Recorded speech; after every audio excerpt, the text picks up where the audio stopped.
Hello, Internet. It is August 5th. This is the Park Bench. My name is C. Parks, and today I have a special guest today. His name's Dinnermancer. Hello, it Um, is I, the Dinnermancer. Kay abandoned us. Uh, so now Kay has been replaced. Because Kay decided to go to the Garden State to visit Zach Braff or something. I don't remember, but um, yeah. So welcome, Dinnermancer. Thank you for filling in. Thank you for having me. No problem. You're a nerd who likes video games and stuff, so I figured that Yeah, that would go well. I'll say it right off the top of the show. Go follow Dinnermancer on Twitch, twitch.tv/Dinnermancer. Um, thank you. yeah, he streams frequent. Uh, it's like almost guaranteed. Like I feel like you set a schedule for yourself a while ago where it was like 3 days a week, but you frequently do more, Yeah,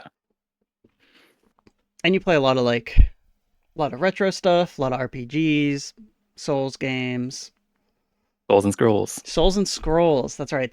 You've had some good like titles like that. Like Yeah, I like alliteration. for whatever reason the Souls and Scrolls like tickled my fancy a little bit. That one was good. I like that. But yeah, today, um, just like any other week, we've got six topics we'll talk about. Actually, even before I get into that, um, I'm ahead of myself. What have you been playing recently? Uh, I have a run of Demon Souls going, original Demon Souls. Um, I have been playing DK Bonanza, Mm-hmm. Mm-hmm. Morrowind, and I'm probably gonna play more um, Bravely Default this week as well. I need to play more DK Bonanza. I Yeah, it's started a it. great game. Yeah, I started it, and it's very just like easy to just like get into it and just go and just like do stuff and have fun. It's very good, but yeah, I need to play more of that. Um, I'm also I want I'm yeah, I'm interested to see you go back into Bravely Default just because I think that game's really good and cool, and I like seeing there's something about like games that I don't think are like mainstream super popular getting these like remakes and remastered uh to like hopefully give people like another chance to like go find a gem. Yeah, I think it's a pretty great representation of like the golden era of Super Nintendo, Square Enix. It's a good point. It's not yeah, I haven't like I played through the first one. I don't remember if I played the second one. I think I started it maybe. Um but yeah, it does I think it's because I played it on like the handheld where like for whatever reason that disconnect from like Super Nintendo happened for me. But yeah, you're right. It's very much like that classic, like yeah, Square Nintendo RPG like collab. It's a good game. People should play it on Switch too. I for I mean, I'm still playing Uma Musume here and there. Um, Winning more URA finals. Not really touching the PvP stuff in it because I just don't care about that right now. Wait, did you say PvP? Yeah, PvP. Is there parrying? Is Uma Musume a Souls-like? There is no parrying, unfortunately. There's like, Dang it. yeah, Missed opportunity. I agree. Um, there is like, so like when the Umas race, it's just like you have no control over it. It's just like however you train them. Um, their stats, have roles and whatnot. And like you give them like their abilities and whatnot. And I guess there are some abilities that are like not parries, I wouldn't say, but they are like used to counter strategies. Like you can like debuff specific types of racers in certain situations and whatnot, but I don't think there's anything that like I don't think there's any skill that acts off of another Uma's skill yet. Who knows? The game is young. But yeah, the PvP is just kind of like this is the thing about Uma is they're like I don't know if you watched Domo play. Yeah, I did watch a bit of it. When Domo was playing at first, and he like we talked about it later, Domo was like I was playing the game like it was a visual novel where I was like reading every event and going very slow and like like fully experiencing like the story of it. Um and like you can do that. You can also just like skip through every event and then like if you've won so like in Uma there's a million different race names because they're all based off of real races. And if you've gotten first place in that race previously, when you get to that race again with any of your Umas, you don't even have to watch the race if you don't want to. If you've won it before, you can just click view results and it'll just like show you the results of like how it plays out based on everyone's stats and like that roll of dice that it does. So like it makes it so people can just like fly through like scenarios or careers in like in no time to just like not interact with any of the like the story but just like strictly the mechanics. All right. It's interesting. I'm like halfway. I'm a halfway in between where like the story and events and stuff I just kind of like skip through and I'm just kind of like just show me the stats that it gives me.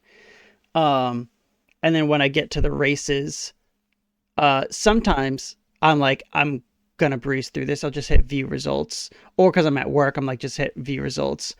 Um, but then when I get to like what I think is like an important race, then I'll watch it because I want to get hype to see my my little horse girl pull through. Um, but yeah, the other game that I've been playing, and it's only because of my wife, um, and like her sister and friends started playing it. Red Dead Redemption Online. Oh And yeah, I heard you mentioned that briefly. yeah, and like oh yeah, I did mention it to you in your stream the other day. Uh have you played Red Dead Redemption just like not online, but just like the regular game? I've not played it at all. It's there she is.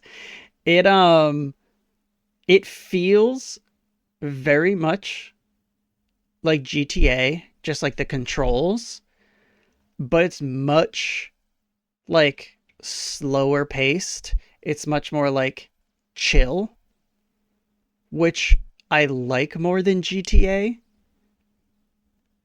It's GTA but yeehaw. GT Yay ha. I couldn't figure out the line there. GT ha. GT ha. That's pretty good. That's better. You okay. um Grand Theft Horse, yeah. It's much slower paced, and like the difference of playing like in the free roam online in GTA, if you're just doing like the free roam, you're constantly just being like murdered. There's constantly somebody who has played the game for like the 12 years or whatever it's been out, and then has a tank or like a flying space tank, and Oh God. is just like flying around the whole map and just like murdering everyone. And it's just like, okay, well, I can't do the free roam or else I'm gonna die.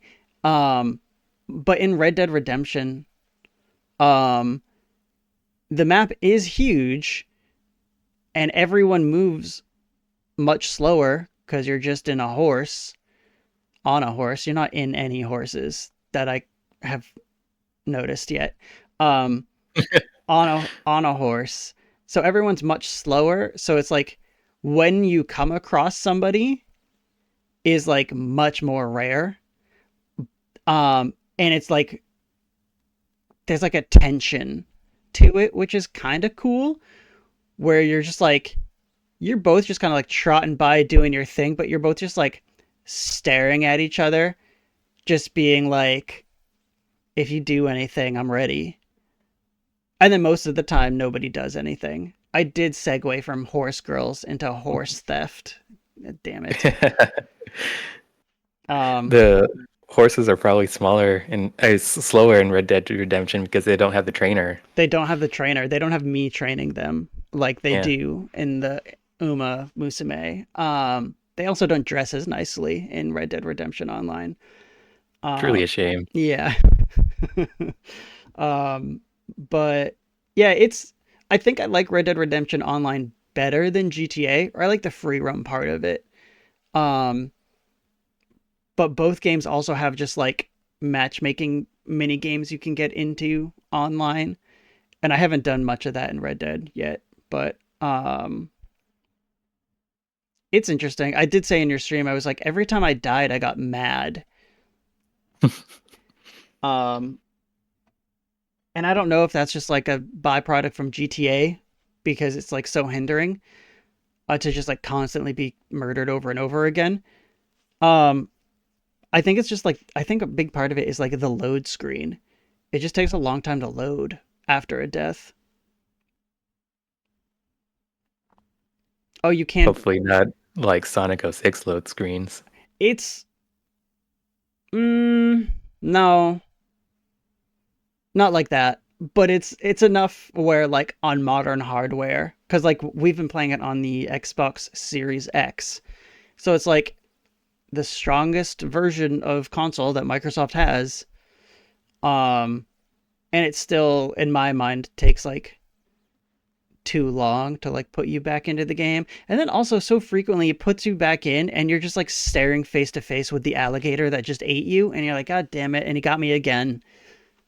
Oh, okay. Yeah, that's annoying. Yeah. Um so yeah, a lot of horses, a lot of horse is this okay? A lot of horse play in this household.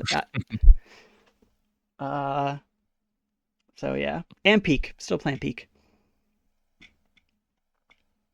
Peak has almost become like my wife described it the other day. Peak is her like Wordle because Peak is a different mountain every day. She's like, I gotta climb the new mountain every day. Gotta try the new mountain today, you know? And that's cool.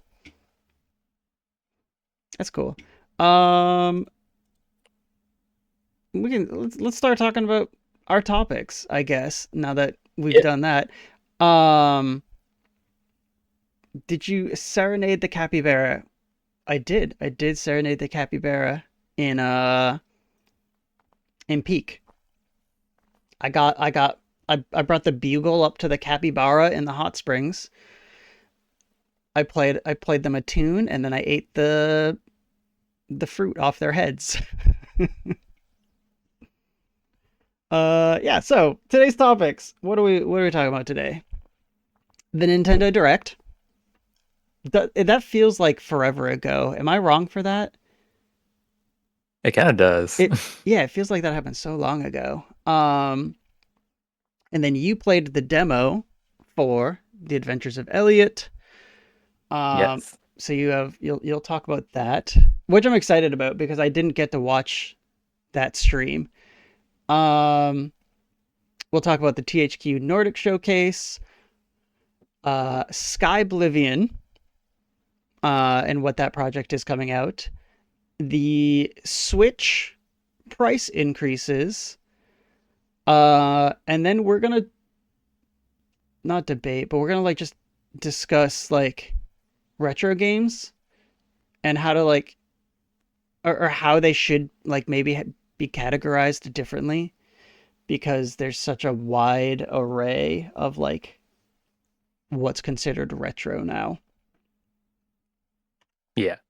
But first topic, the Nintendo Direct and our thoughts on it. Um what were you expecting anything coming into this Direct? No, I had no expectations. Unless it's like one of the primary Nintendo Direct with the first party stuff. I generally keep my expectations pretty low. Yeah, I I'll say before they announced that it was just a partner direct and when it was just like rumored that there was going to be a direct, my expectations were pretty high. But then yeah, once I learned it's a partner showcase, uh yeah, my expectations just like disappeared. I was like, well, now I this isn't going to meet that like yeah, first party kind of thing. So my expectations were also just kind of like whatever's in here is in here and that's fine. And that's how I felt. Like uh I think you'll agree there were some nice things in here. Oh yeah, definitely. Like the Adventures of Elliot, the two like closers, which one of them isn't on this list from Nintendo, I've realized. This is the Nintendo website and it doesn't have One isn't on the list. it doesn't have oh my gosh, why can't I think of the name of it? It's because it's not in front of me on the list. The very last game they showed. Octopath Traveler 0? Zero. Yeah, it's not on here. This is Nintendo's website, and Octopath Traveler Zero isn't listed on like. That's crazy. Yeah, No, that was I the. thought the two, I thought Elliot and Octopath Zero were the two most interesting things that they showed. Yeah, I think I. Yeah, I agree with that. They're not the ones that I want to play the most, but they were the most interesting because they were new and different. We'll talk more about the Adventures of Elliot, but that one looked more interesting to me than Octopath Zero. Yeah, I Um, have. Well, we'll talk about it more, but I'm very excited for it. yes, good. Okay, cool. Um, Shinobi, I think, is still probably the game that like I think I'm just excited to try that game because it looks really pretty. Um, and just I don't know the type of game it is feels like it would be cool for me to just like put on my Switch 2 and like bring to work. Yeah, I love Shinobi. Yeah, so like it just I don't know. That's the one I think like out of all the games here I'm most excited about. I should try the demo, really. Oh, there's a demo. I should totally try it too. Yeah. And then also I don't have any thoughts or opinions on Romancing Saga. So the Romancing Saga 2 announcement didn't do anything for me, but do you know anything about that series? Unfortunately, I haven't played Romancing Saga, Mm, but as a general JRPG fan, um, it's something I might check out. yeah. We also got Plants vs Zombies Replanted, which like back in the day, I did love Plants vs Zombies. Um, I don't think I care about a remake for it though at all. Yeah, I never really got into Plants vs Zombies. It was cool for what it It was, it but kind of just seems like something that's kind of fun to just pass the time with. it's Not anything super deep. no, it's not deep. It it was kind of like at that the beginning of just like mobile games being like kind of figuring out what they could be. And like It like for a mobile game it was came out. good. It like came out of the same era as like Angry Birds, right? I think so. Yeah. I will I don't know years exactly, but I would consider them like yeah, that same era. In my mind at least. Hmm. Um Persona 3 Reload they announced, which I feel like we already knew about, but maybe not for Switch 2. Like Yeah, we knew that game existed. it's good that it's getting ported. Yeah. Same with Final Fantasy Tactics: The Ivalice Chronicles, where we knew about that, but it's cool to see that it's actually coming to Switch 2 now. Yeah, That's a again that is another game to me that just like feels like that fits so nicely on the Switch 2. Uh, a lot of these other games on here, let's see. So like, I don't care about Borderlands. Um, I'm worried about the Star Wars Outlaws game and how that's gonna run. Same with the Dragon Ball game. There's sports. Um, and then we had Pac-Man World 2 repack. I don't remember Pac-Man World 2, but this looked solid. This repackaging of it. yeah. I tend to like mascot platformers, so um, and Pac-Man's cool, so it looks fun. Yeah, I think yeah, these like mascot platformers are kind of just like a nice little snack, you know. They're I it's hard in my opinion to like really get one of these wrong. You can make them Yeah, you can make them fantastic and amazing and great, but I think it's hard to just make one where you're like, "Oh, you did something and this is really bad." you have to be like Bubsy 3D levels. Yeah, you have to do it on purpose. And then I guess the last thing that I think is was interesting was the new Katamari game.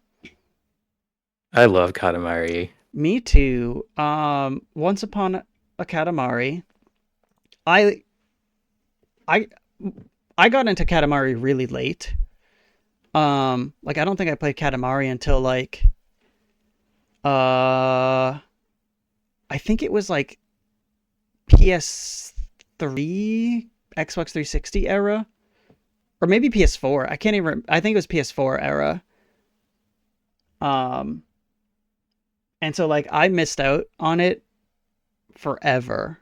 Um, and so I haven't played like all the games or whatever.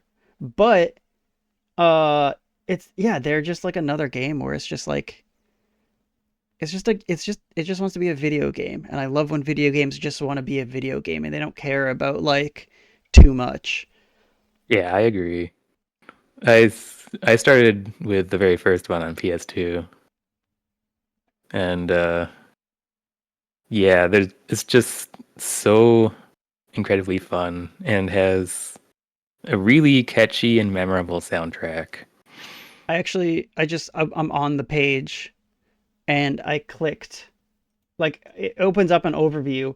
I clicked DLC just to see what it was. And as you were talking about the soundtrack, the DLC is it's like it almost presents it like a cassette tape. Once Upon a Katamari, Katamari Damacy series songs side A, and then the other one is the Katamari Damacy series songs side B. So like as you're saying like and the music's really good. The DLC is music. Sweet. Yeah. Um I did think. uh that the game didn't necessarily look pretty when they showed it. But I don't. I mean, it looks like Katamari. Yeah, yeah. That I was gonna say. I didn't know what I was thinking because like my first reaction was like, oh, this just looks like Katamari, and then as it continued, I was just like, that's pretty good. I think that's good that it just looks like Katamari again. I I I, Yeah, I don't know if there's an argument though to make where it's just like not not for me at least as a filthy casual looking at a Katamari screen and not knowing which game it's from, but maybe it doesn't matter. What do you think of I don't know. the theme with this one with like the just like the different like time periods? Does that matter to you? Um, I think it's pretty interesting, honestly. Um,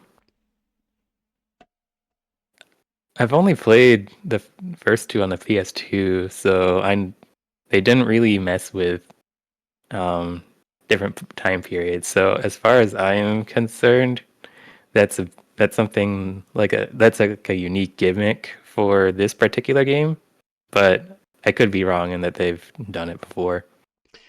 Yeah, I don't know either if they've done it ever before, but I do think like having that gimmick in this game just kind of helps like at least set a slight tone or reason to like why you're seeing different locations and different like types of items, and it gives you like I think ultimately I think it just gives them like a wider scope of like items that they can put in the game for you to pick up. Yeah, that's the fun of the game, just seeing what wacky stuff you can pick up. Yeah. So I don't know. I think that's another good one. And I've given us the European link for this, but it's 35 euro, which is like a very reasonable price, assuming that Yeah, equates to like 35 or $40. Reasonable price for it, so that's cool. Um and yeah, that was kind of the whole partner showcase. Kay did say that there's a indie direct coming soon, which I didn't know about. Um I didn't know either. I'm typically more interested in those than like these partner showcases. Typically. Let's see if I can find that. Um just because a lot of times in the partner showcases, a lot like in this one, a lot of the games are like AAA games that are ported that I didn't care about before, so I don't care about now. Whereas like the indie world showcase, oh yeah, happening in 2 days. I hate they do that 6 a.m. Pacific time. I'm not getting up at 6 a.m. to watch this.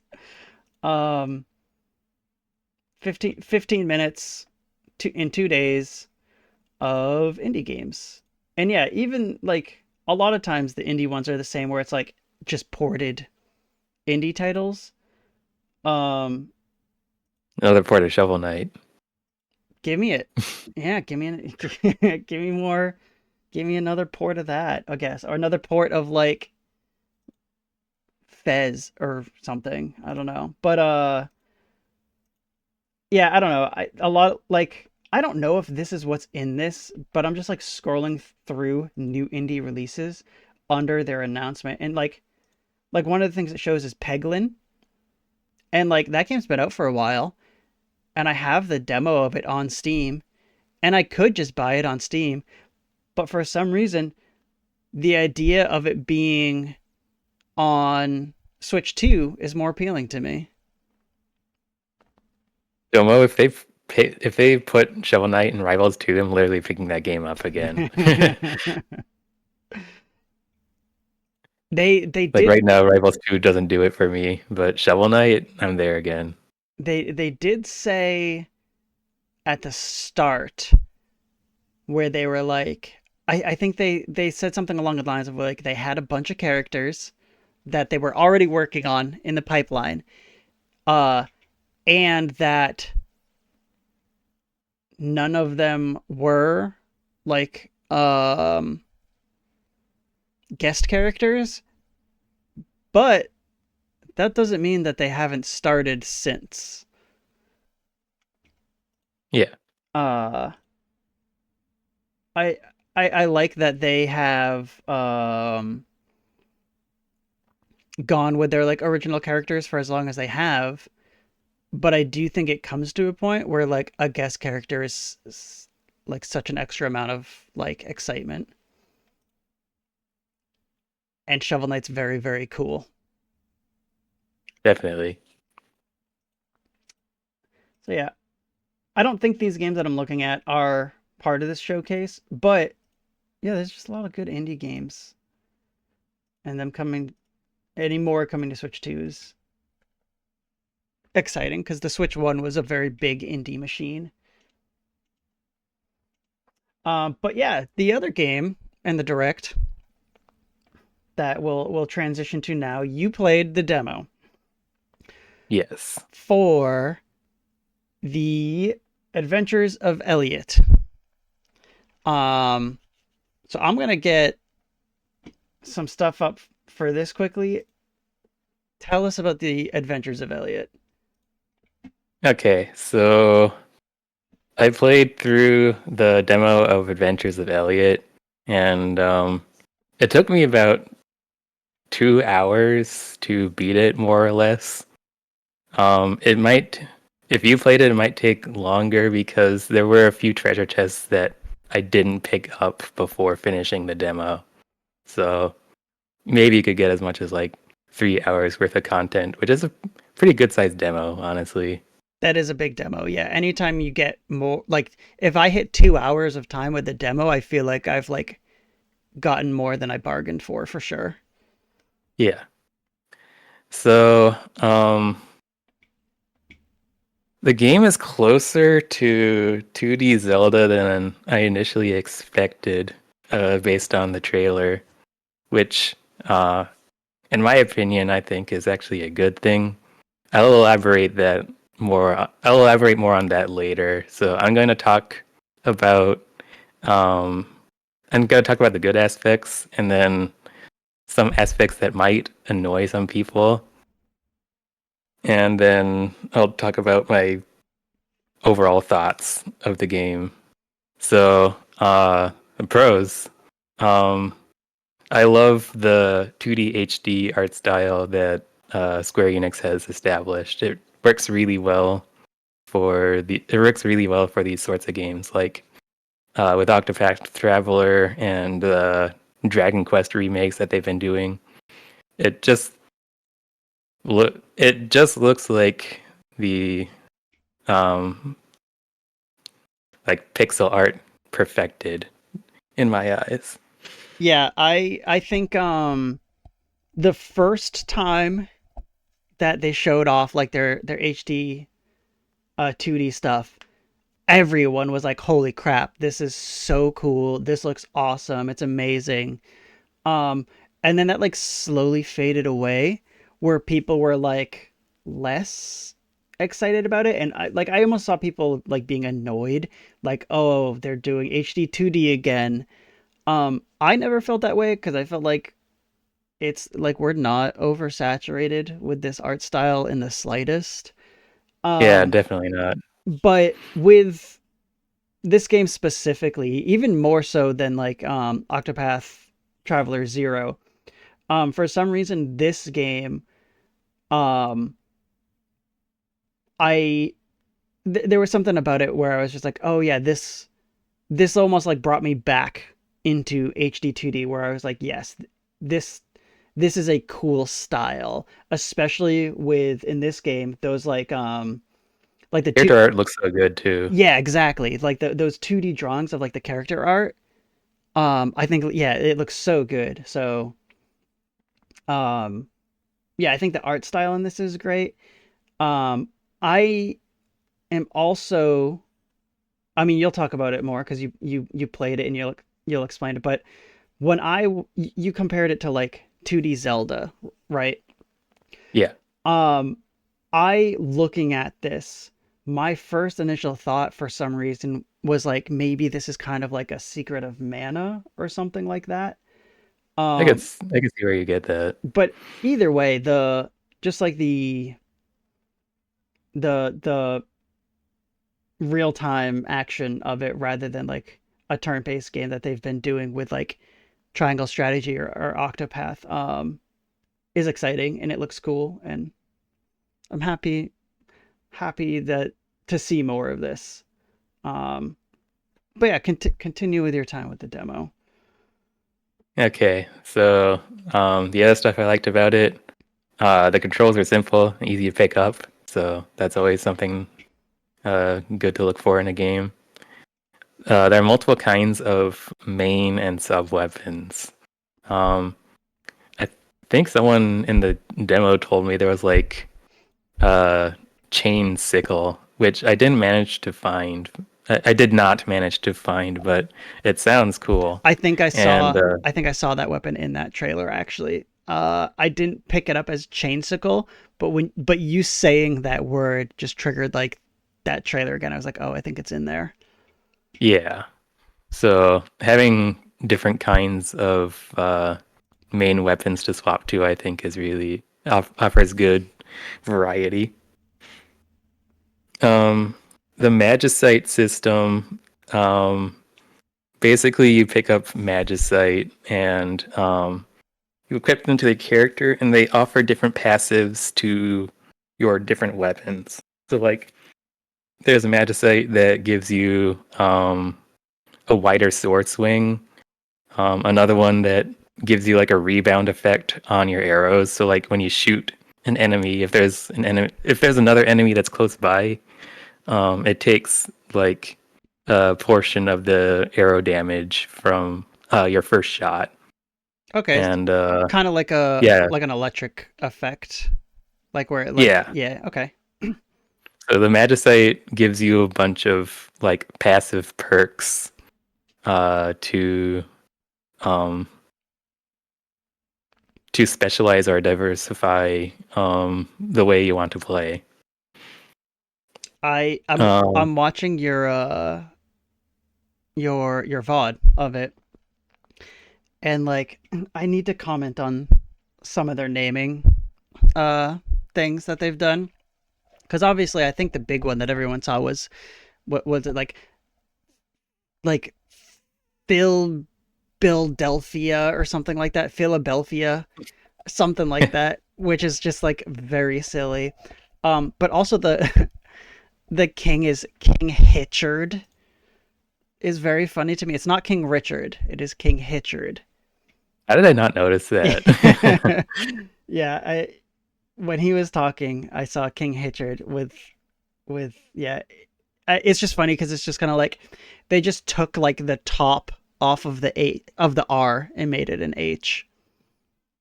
Um, Oh yeah, I do want to point out Elliot looks a lot like the Final Fantasy Red Mage. yes, yes, he does. I'm totally okay with that though. Yeah, Red Mage is a cool looking class. Yeah, yeah, Um, okay, so the world is charming, and there are a bunch of random cats in the city, so that's a plus. that is a plus. And then I like Faye has her own abilities in the demo. You get two, which is sprint and warp, and it further adds to your arsenal for puzzle solving, combat, and traversal. So these are all very, very good things. Yeah, I don't specifically remember seeing sprint stand out, but there is a section in the trailer where they show off that like warp, and yeah, my first instant thought was like, oh, the puzzles. Okay, cool. And I think that must go along with some of what you're talking about with it being a little like Zelda-ish. Yeah. Yeah. Um, so that's cool. I imagine also that there'll be more abilities in the full game rather than just those Oh two. yeah, I'm sure there will be. Um, so I'm looking at the UI and I can see what I believe are those abilities. I can see the sprint and what I think is the warp right above like the little circle character in the bottom left. Yeah, Um, it's above her portrait. do you swap between what's active or are they different Yeah. button okay. So then yeah, so that I imagine that like that circle just continues down and around with more abilities and you just swap between them. So I can see it being fun and cool of with like oh, or maybe it is just two. No, maybe not. Sprint and warp. I don't know. But just like certain puzzle sections where it's just like quickly swapping between abilities or yeah, those abilities to do different puzzle aspects like Oh sprinting. yeah, when you can actually sprint into a wall. Yeah, that's I think we just watched you do that and it's which hey, that could be part of a puzzle. You knock something off the wall. I don't know. Yeah. Yeah, maybe it could be. How do you Okay. how do you think do you think the demo set up like the story of the game at all? Yeah, I think so. The end of the demo um has you stepping through like the Millennium Gate and uh Faye asking, uh, I wonder what we'll see on the other side, and then uh you get the credits and thank you for playing the demo. I Okay. was like, that's a really good hook to make you want to see more. Yeah, that's a good cliffhanger because it's not a cliffhanger of like how do I word this? It's a cliffhanger that leaves you like wanting to see more, and not a cliffhanger that's like I didn't get to finish what I saw and I need to see the end of it. It's like oh man, they set up this world and this story and uh what mystery is behind this portal. I need to see that and not like, oh man, did he die or not? I guess I'll have to get the full game. Um, Yeah, so I think it's a bigger testament of like, oh yeah, there's cats. A bigger testament of them just like setting up something interesting and just making you want to see more because it's cool and not because like they withheld a story like conclusion. Um, Next question I have: how do you feel about Faye the Fairy as like a character? Because uh, I saw a lot of people immediately just being like, "Oh, great, it's another Navi." yeah. I was gonna comment on that. Personally, I like her. I think she's cute. Um, I feel like there's this weird um I feel like America hates fairies, but Japan loves fairies. Because I think these characters are pretty popular in Japan, but uh, Navi is like almost universally hated in America. Which I actually don't hate Navi either. I don't Like either. Yeah, first time I played the game, she was really helpful. Like on future playthroughs, yeah, it's kind of a minor nuisance, but yeah, it's not. There are very few times in the gameplay of Ocarina of Time where she actually stops you in your tracks, and Faye doesn't do that at all. She uh, she'll make commentary, and she does talk a lot, but I didn't find it intrusive. I also I feel like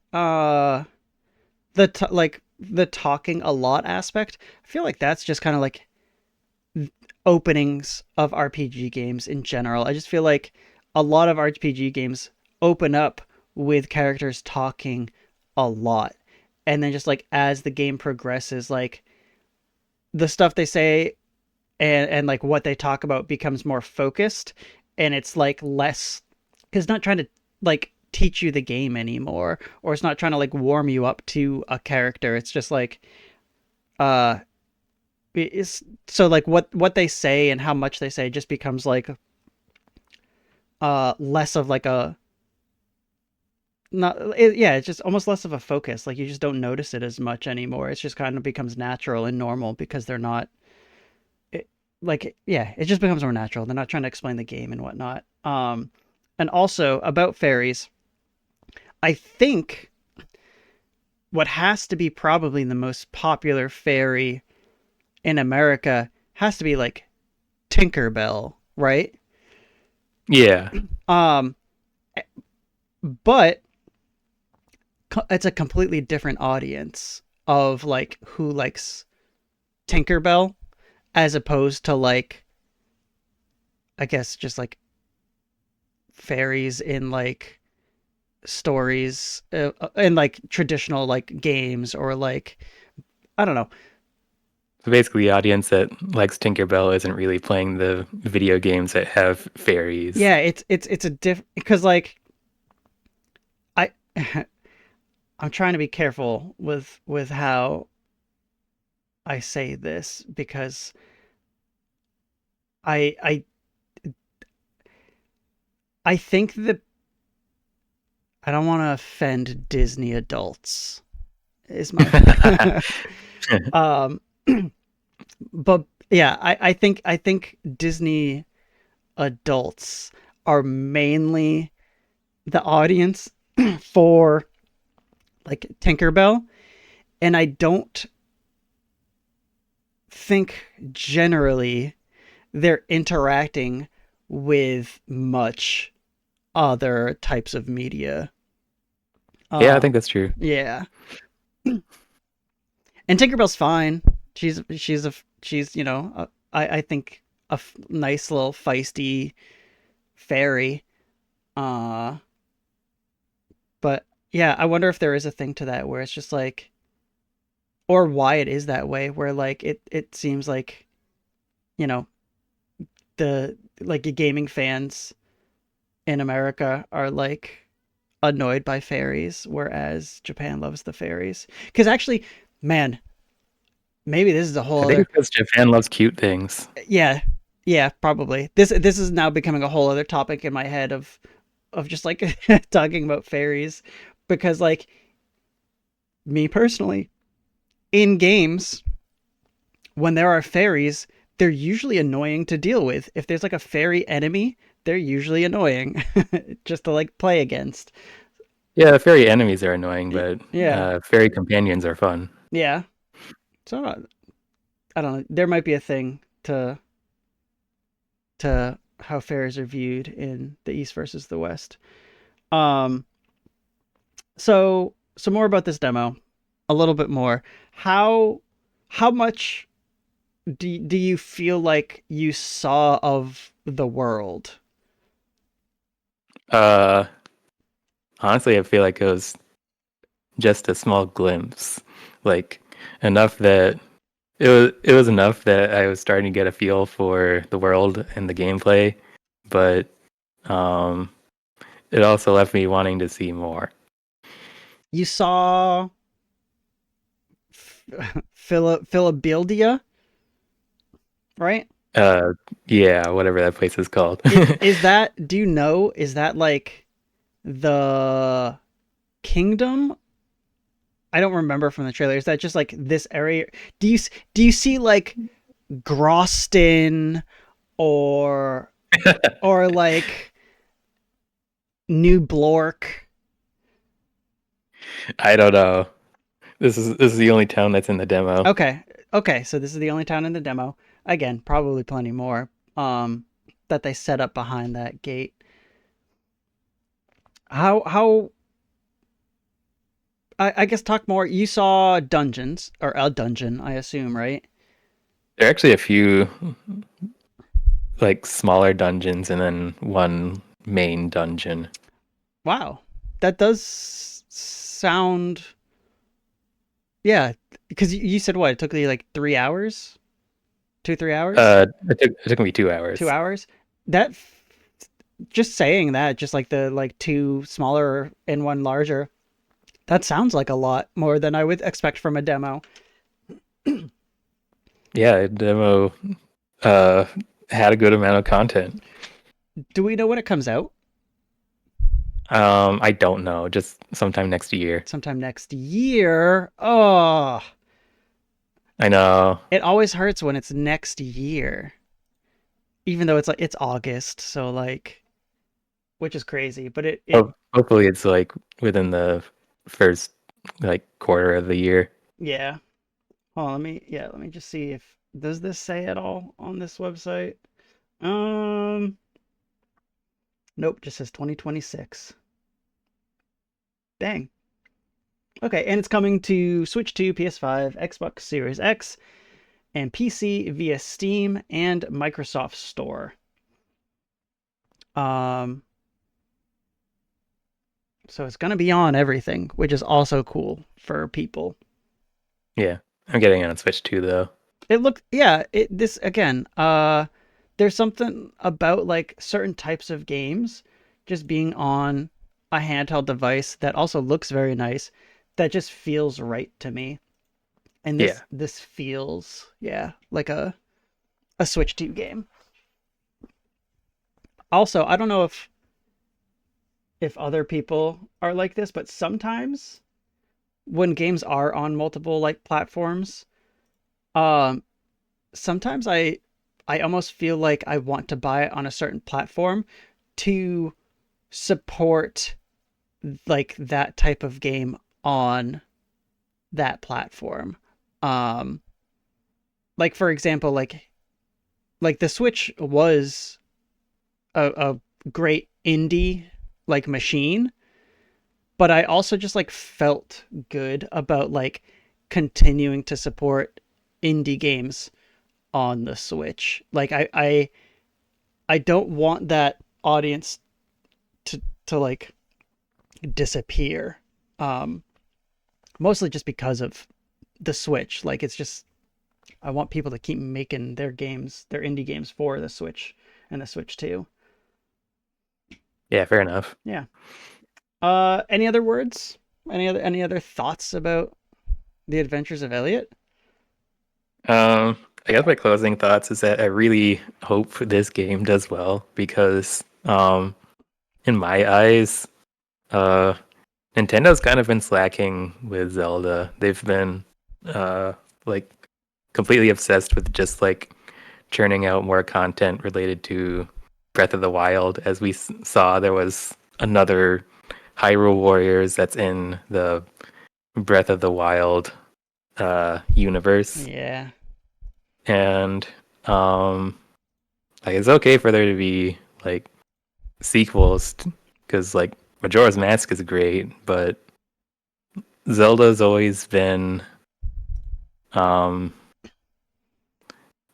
about change in some way, Yeah. but um the game should also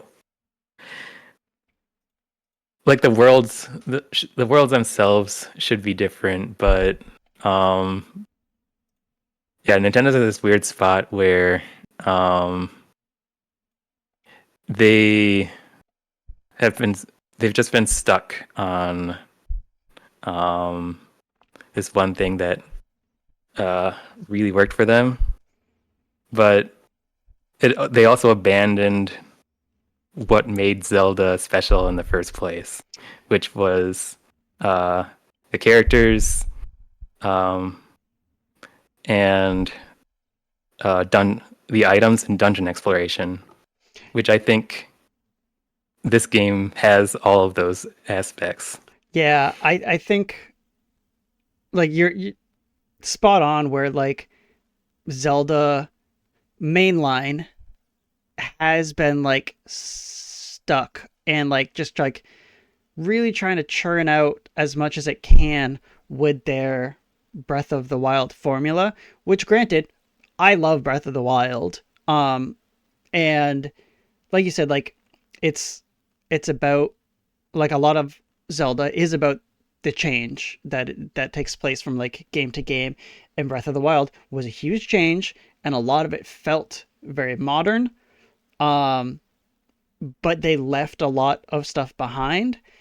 And then like they came out with Tears of the Kingdom, which is, I guess it's like it's that same path that they've taken. They've just added some new stuff onto it, but not brought back any of that stuff that they left behind. And Yeah, they have made 2D top down games. They made like the game starring Zelda, which is cool. It's a I actually do appreciate Echoes of yeah, Wisdom. I, it's a different game, but it yeah, I love that it happened. Oh yeah, you I wait, did I watch you play it? Did you stream that game? I didn't stream it, but I've mentioned it, and it also probably popped up on my Switch dock. Maybe that's all it was, yeah. But yeah, so like that's cool. And then they've also done like their other, I forget what it is. In the same art style, they did like a traditional top-down Zelda Uh, game. Link's Awakening remake, Yes. And so like they they and I like both those games because they're closer to what I like in Zelda. yeah, so like they have that going, um which is cool for like the 2D stuff. Um they need to, kind of find a way back a little bit, I think, with their 3D world. But I really hope that those, yeah, like 2D or like traditional Zelda fans like give this game a shot based on everything that you're saying, because it sounds like it's going to hit a lot of those like key features that they love about Zelda. Yeah, absolutely.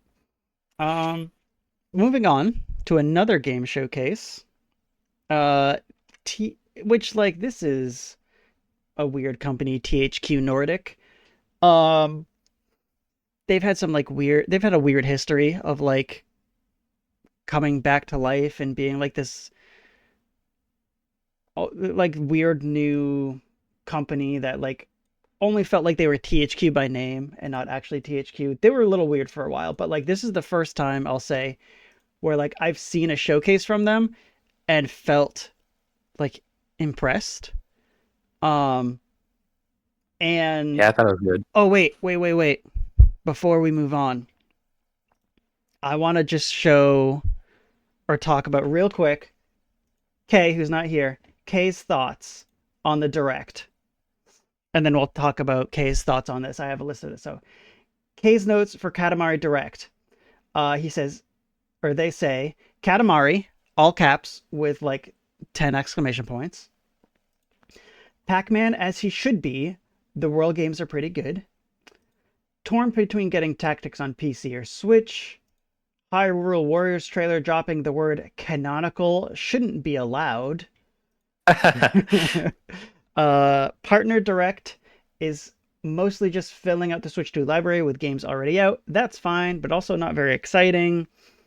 Lots of games not out yet that I wasn't sure if they could/would be ported to Switch though. Uh, The Adventures of Elliot is a game I will probably play. Hell yeah. Octopath Traveler 0 is a game I definitely want to play. Octopath Yeah, Traveler I'm gonna play that too. Kay's actually been going through a triangle strategy recently too, so right in line with seeing these two games come out. Also, Octopath Traveler 0, a press release said some cool stuff. Create your own character, more than 30 party members. You use 8 members in battle, town building mechanics. So, I always love character customization. I think that there are games that if I couldn't customize my character, I would not have cared at all. Like I think there are games that are probably like not good games, but because I could create my character, I was into it. Yeah, kind of just depends. Yeah. All right, and you know what? Since we're here and we're getting into the THQ Nordic showcase, and then we can comment on this. I'm going to go through Kay's notes on the THQ Nordic showcase first. So, SpongeBob's not for me, but David Hasselhoff singing shanties is gold. I Uh, agree. More 3D platformers is always a good thing. Recreation seems like Burnout meets Hot Wheels. More info about Tides of Tomorrow that we saw at Xbox's event. I still don't fully grasp how the narrative works. Recreation and Wreckfest 2. More like this showcase is a wreck, am I right? It's not, is what he said after is what they said after that. It's not. It was a joke. Um Sacred 2 is getting a remaster, exclamation point, question mark, back and forth. Um The Eternal Life of Goldman had a crazy trailer, but girl does it look pretty. uh but girl does it look pretty is how I'm going to say that instead. Uh I've That heard trailer stressed me out, honestly. yeah, I want to get into that a little bit. But I've heard not great things about Titan Quest 2 in beta alpha test phase. The guild seems like Manor Lords, but with more focus on individual legacy. This is finally the time I try to play Gothic. Reanimal by the Little Nightmare devs sure looks like Little Nightmares. Uh, Affectionate is how they describe that saying. They say that affectionately. Fate Keepers as a small team. Scrolls like interested in hearing about it closer to release. Someone out there is excited for Darksiders 4. I wonder what that game will be for this one. THQ's so big that there's something for everyone here. They mentioned they will have 28 games in development, but 15 are still unannounced. So Kay touched all those topics there. Um, let's start at the top. The SpongeBob game. Um, this is I SpongeBob. love the trailer. Yeah, I thought the trailer was solid, and I thought they've shown this game before. Um, I don't remember exactly how much we saw, but I forgot about it until this. And I thought it looked nice. I thought it looked fairly polished. I thought graphically it looked Yeah, I agree. fine. Um I don't know if I'll play it, but I hope it's good. And there is a speedrunner on Twitch. I think his name's Shift. Um who speed runs Battle for Bikini Bottom, the like original version of it. And Uh huh. there was like a for whatever reason, there was a period where I was just like really into watching this dude speed run Battle for Bikini Bottom. They're fairly like they're like a fairly large speed runner, you know. Um, and then like they played Rehydrated, which was fun just to see. And then I, for whatever reason, I'm like, oh, now you're the SpongeBob guy, and now you have to play this new SpongeBob game and speed run it for me. I don't know if that's like endearing or not, but I don't know. It looks good. It looks fine. Yeah, it's kind of odd. I feel like SpongeBob is one of those few cartoon characters that actually gets good video games. Like, It compare SpongeBob games to like Garfield Kart or something like that. Which is crazy because they're both owned by Nintendo. But you're right. Like SpongeBob games don't feel like man, what is the word I'm looking for? It doesn't feel like a just They like a don't feel phoned in. yeah, they feel like they're like actual video games. And like SpongeBob almost feels like a video game character now rather than just like somebody made a game and decided this cartoon IP was going to be the one that was like used for it, you know, Yeah. um like you saw that a lot in like, you know, years and years ago where like man, why can't I think of this word? It's not like sponsored games, but it's like, yeah, just like movie tie-in games and stuff like that, where they're typically garbage. Um, and yeah, like SpongeBob doesn't feel like whenever there's a new SpongeBob game announced, it doesn't feel like it's a tie-in game anymore. Like he just feels like he's a video game character also. Kind of like the Ninja Yeah. Turtles. The Ninja Turtles, Oh yeah, Ninja Turtle games are great. it's the same thing where it's just like uh they don't like Ninja Turtles don't feel like anything is just like a tie-in anymore. Like when there's a new Ninja Turtles game out, it's just like, yeah, a new Ninja Turtles game. It's not just like, oh, they're making the cartoon or the comic into a video game. It's like like it's they're separate medias. It's I don't know what I'm trying to say because I can't think of words. Streamer brain. Anyway, you're right. It's something I never thought of though. Why can't we get a Garfield game that looks and plays this nicely? I'm gonna need a Garfield RPG in the future. Oh man. Oh man. Wait, this sounds great. I'm excited for the prospects of a high-end uh Garfield RPG. A, a nice Garfield Souls like. Yeah, the Estes flasks are lasagna. Yes, yes, exactly. Okay, now we're on to something. Okay, we gotta take this offline. We don't want anyone stealing our ideas. We gotta pitch this to Nintendo. um, let's see, and then recreation.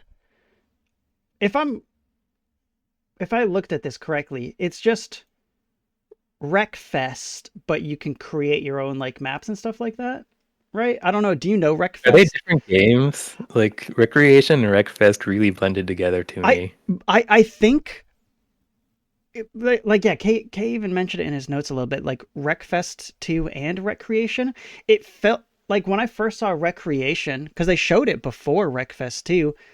Um, I was like, oh, the sequel to Wreckfest, and they called it Recreation, and now it's open world and has like uh all kinds of customization with like it says here designing tracks and vehicles and game modes, and I was like, cool. Wreckfest is like a neat game, and they're really expanding on it. And then they announced Wreckfest 2, and now it just feels convoluted. Like they feel like they should be the same thing. So Yeah. I don't think your confusion is like is like I don't think you're alone with that. I'm like The fact that they used Rec in both titles as well. yeah, I it is weird to me because do you know Wreckfest, that game? No. It's just it's a car game, uh car racer, and their big thing was like how focused they were on the details of like the car's destruction and the like, car damage. And it was like that was their big thing. That was their big selling point is like the tech behind the the the damage system basically, and like the car wreckage, and like having cool crazy like car wrecks. um and so it was called Wreckfest. And so yeah, it's really really weird to see Wreckfest and then two new Wreck games being announced simultaneously. It doesn't make sense to me. I don't know. Like Yeah, cool, I don't know. cool, but it feels like you're splitting your audience. It's weird, but Yeah, whatever, I guess. yeah. I don't.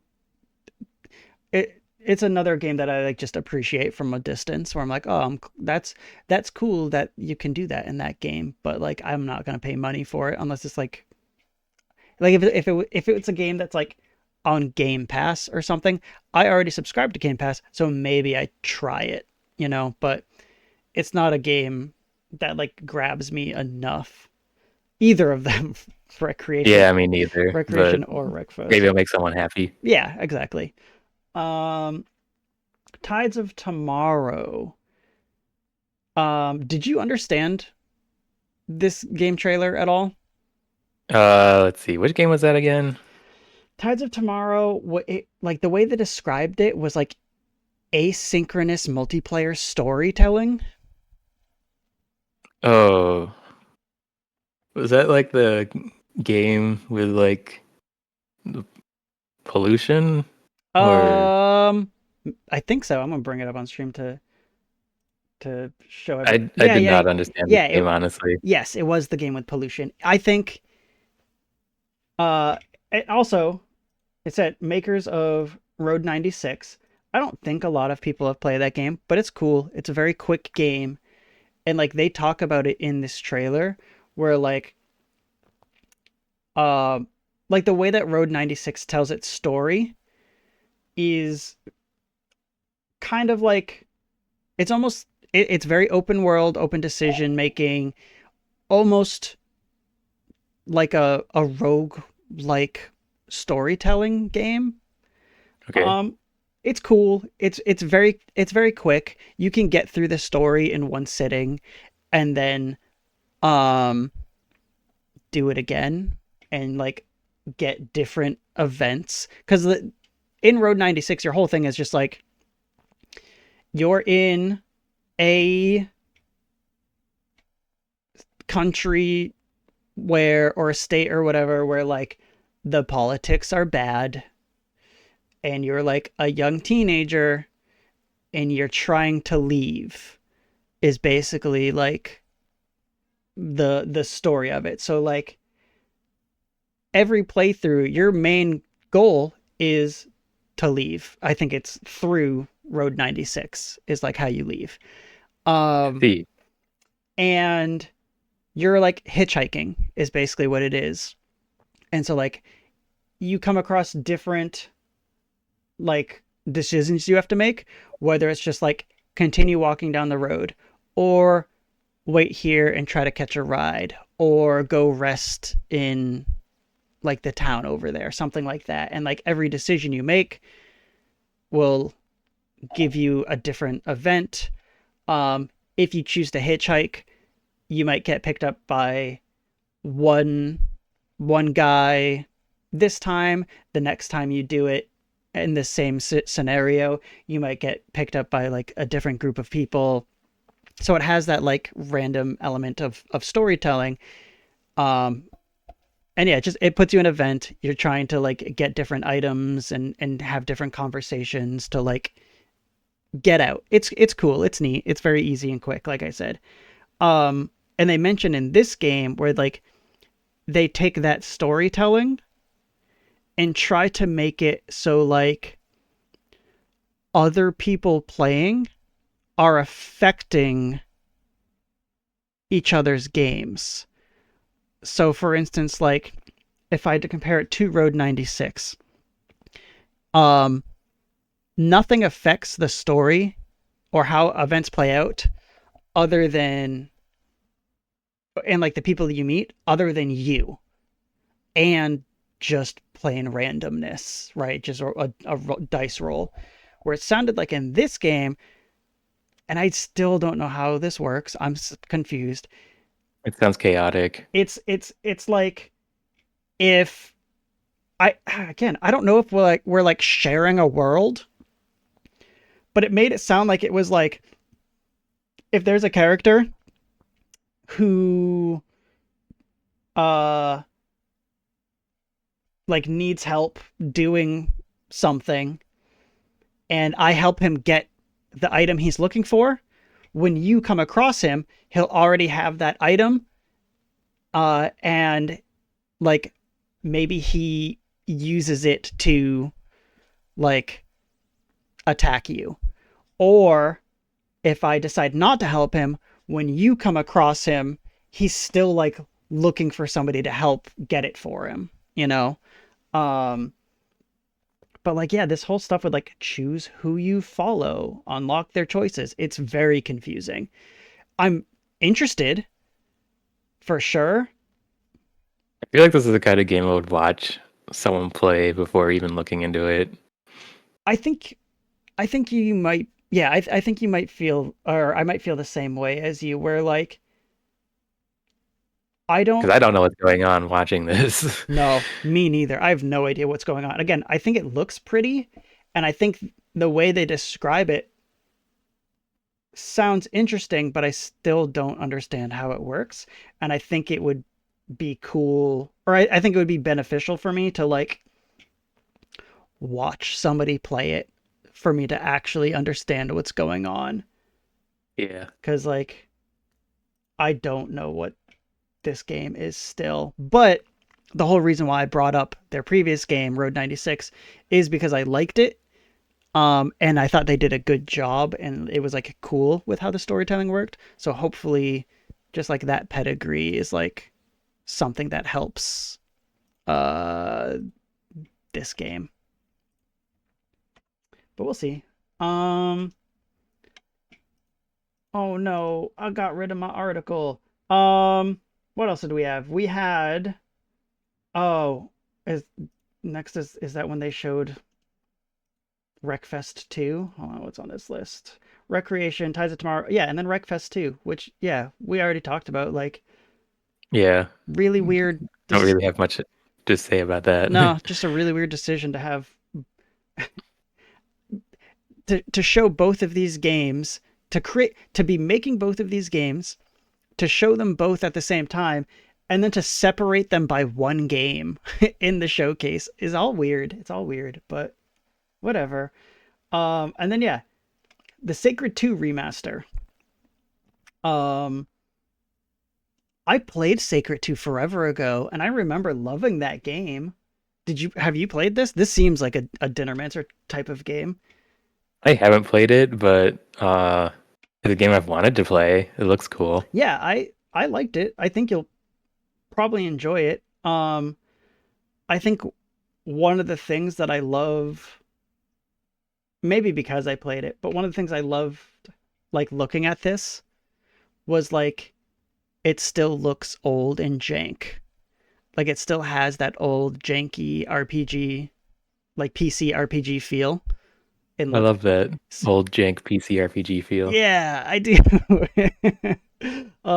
So yeah, I'm As evidenced by me playing Morrowind. exactly. Yeah, no, that's why it's one of the reasons why I was like, oh yeah, this seems Dinnermancer might have played this or might be into this, but yeah, it I just like that it looks exactly the same, just like the graphics are HD now, basically. I don't know. Um so yeah, this is a game that will definitely for sure find its audience. They even credited the community with like what did it say here?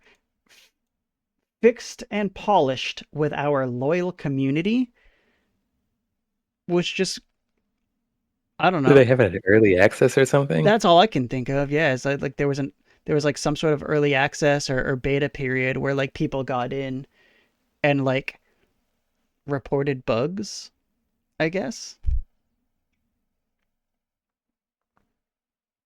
But yeah, I don't know. Cool that they shouted it out. Yeah, I mean, I'll probably give it a shot someday. Yeah, it's cool. It there were actually, and you said you liked this showcase. There were a few games in here that felt like but like this was a solid like Dinnermancer and K showcase. I thought with like the games they showed because K likes a lot of the games that you play and like you have a lot of the same video game taste buds. Um, so that's cool. Okay, and then this next one is like maybe I want to talk about it a little bit more. Yeah, video game taste buds, Domo. That's right. Yeah, I like that. Um, The Eternal Life of Goldman. You said that like this trailer stressed you out. Yeah, I mean, the game looks really cool and interesting, but then the narration of like the mom talking to her son, um, and she just gradually gets more and more unhinged. It's like, oh, lady, chill out, please. Yeah, You're gonna yeah. make me have a panic attack. I when I first saw this, and I have to look into it more. First of all, I love the way it looks. It's very pretty. Yeah. I love the hand drawn graphics. I love the way the characters look. Um, I I believe I've seen this game before. I don't think this was like the first time they showed this game. I think I've seen it before, and I'll have to double check on that. But I thought it looked pretty then. It's like it seems to be some sort of platforming Metroidvania esque game. Um, and if this was like the game I'm thinking it was that I've seen before, they did not have that element of like the mom telling the story and just getting more and more unhinged as like she talks to her son about it. So like that was new, and yeah, that was like stressful, and like if you didn't have that narration, I think the visuals of this game on its own are like kind of crazy, but it gave it like a really weird tone. And it's not a negative thing in my mind. Did you think that like that narration, like did that put you off the game at all? Um, a little bit, but I still kind of want to try it. I yeah, I think the narration like stood out for me for sure. Um it's weird cuz like I don't know if it did anything for or against like my desire to try this game. It's like almost its own separate thing. Because like the game I think looks good enough on its own and pretty enough, and I was already interested that like the narration didn't make me not want to play, but it was like maybe it's a good thing. It just made it, maybe it made it more memorable to me. Yeah, that's true. It is memorable. Cause yeah, cause we both like you said, like just like while we were going through Kate's notes, like out of all the games, this is one where you were like, this made me feel something. Um, so like it looks cool. Um, if I go to Steam real quick, I just want to see. There's an extended gameplay trailer. Um, still looks pretty. I was just trying to see if they like showed anywhere like its announcements. The thing that made me think I've seen this game before was his like the character's like hook cane. I thought I remembered seeing gameplay of like a character like using that the cane and the hook on it for like different like mobility options. Could be wrong. Maybe there's not a game that just looks like it, but uh The old man's a fan of Sly Cooper. maybe. Sly Cooper's been a hot topic recently. We talked Really? What? Nah, we were just talking about Sly Cooper last night too in your stream. Cause when we were talking about Hitman, uh Oh, Otter right. Yeah. Otter and you brought up Sly Cooper. Which Man, hey, I miss Sly Cooper. yeah, I was gonna say I think there's been enough time that they can do more with Sly Cooper. Maybe I don't. I think I that mean, I'm not the only one that misses Sly Cooper. I know that. no, because they did like they made a game or no, they did the like the remake and then made a brand new game, right? Yeah. And I think from everything I could tell, that game was popular. So I don't know, make another Sly Cooper, Sony. Anyways, moving moving back on to the rest of the showcase. Um, where was I? Okay, so Titan Quest 2. Uh Another like game that I looked at and thought like this is a K and Dinnermancer-esque game. Yeah, I want to play it. Did you I legitimately might uh get the early access for it, Heck yeah. I and didn't. it's on sale for a couple of days. So Oh, perfect. Yeah, just showcased.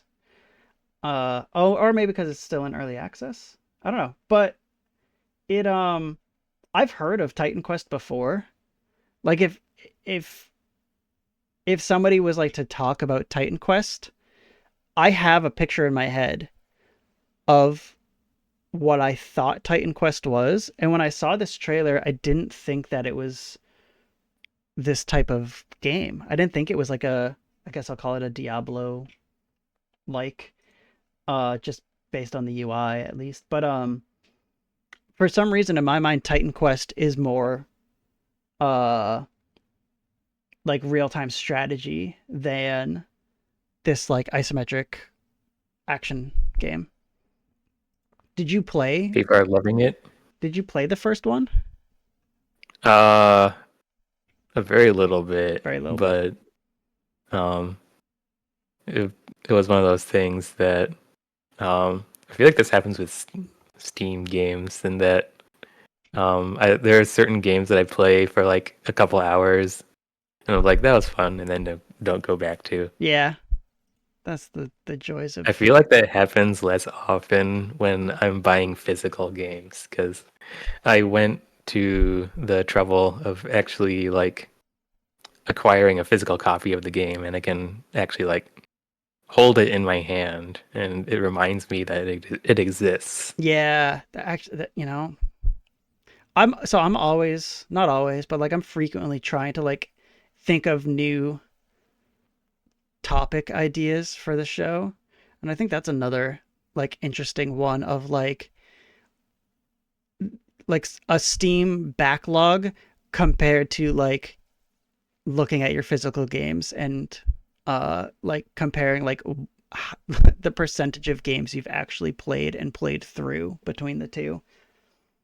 Yeah, there's a much bigger percentage of games I haven't played Yeah. on Steam, because Steam has sales all the time. I was like, oh, well, these games look cool and they're super cheap, so I'll just buy them. And then, yeah, just don't play them for whatever reason. Yeah, yeah, same. To kind of get through the rest of this, we had the Guild, which I this was the one that Kay said looked like Manor Lords. Um, the Gothic One remake. Those are two like I'd say two other games that are like more in line with like a classic PC gamers library. Yeah. Um, do you? I couldn't find anything. The Guild Europa 1410. This is like a brand new thing, right? This isn't like a sequel to anything that I could tell of. Um, I don't know. I don't know if it's a sequel. The I'm not familiar with it. I'm not familiar enough with it either. I It's a different type of game, but I just because it says Europa and it Europa 1410 just made me think of that game. It's called like, Europa Universalis. yeah. So I wasn't sure if it was like, I mean, I know that it's not just gameplay wise, it's not the same game as that, because I've played EU4. yeah. Yeah, no, I haven't played it, but it looked different. Um I just, yeah, I guess I wasn't sure if you knew like if you could look at this and be like, "Oh wait. Oh, it says right here. Inspired by Europa 1400, the Guild." What is that? Europa 1400, the uh, Guild. I don't know. Mm, it looks like an old game. That's all it is. It's a game that came out in 2002. Okay, so yeah, so another, not a game that's like a remake, which they had a few in here. Um, More just like inspired off of like a really old game that they probably had some hand in. So I guess a spiritual successor. Yeah, yeah. I think because of THQ Nordic and like I was saying before, it's a weird company who like they like disappeared and then like came back, but they're not actually THQ. They it's like not the same people. They just like bought all the old or like a bunch of old THQ like owned IPs and stuff like that. So I wonder if it has something to do with that, where it's like if they're like, well, we don't actually have the, or maybe they do have the rights. I don't know, but it just sounded like, hey, we bought this IP a long time ago, and then like we can now do something with it, but let's do it different. I don't know. It looks fine. It's again, it's not quite a game for me, but it looks right in line with a lot of like classic PC gamer like fandom. Yeah, could be interesting. Yeah. Didn't stick out to you too much. No, I mean, actually really liked the advertisement for it. The narrative was really interesting, and uh, it made me interested enough to maybe like wishlist it when it Yeah. comes to Steam. I didn't realize this from the trailer, but I guess it you can play up to 12 player multiplayer. Huh. So it's also a multiplayer game, which I didn't know, which makes me almost feel like it's like I don't know, maybe like Civilization esque. I don't know. It's interesting. I completely looked at this game and just thought of it as a solo experience, though. Yeah, I didn't know it was multiplayer either. Yeah, so that's interesting. Um, Gothic One remake.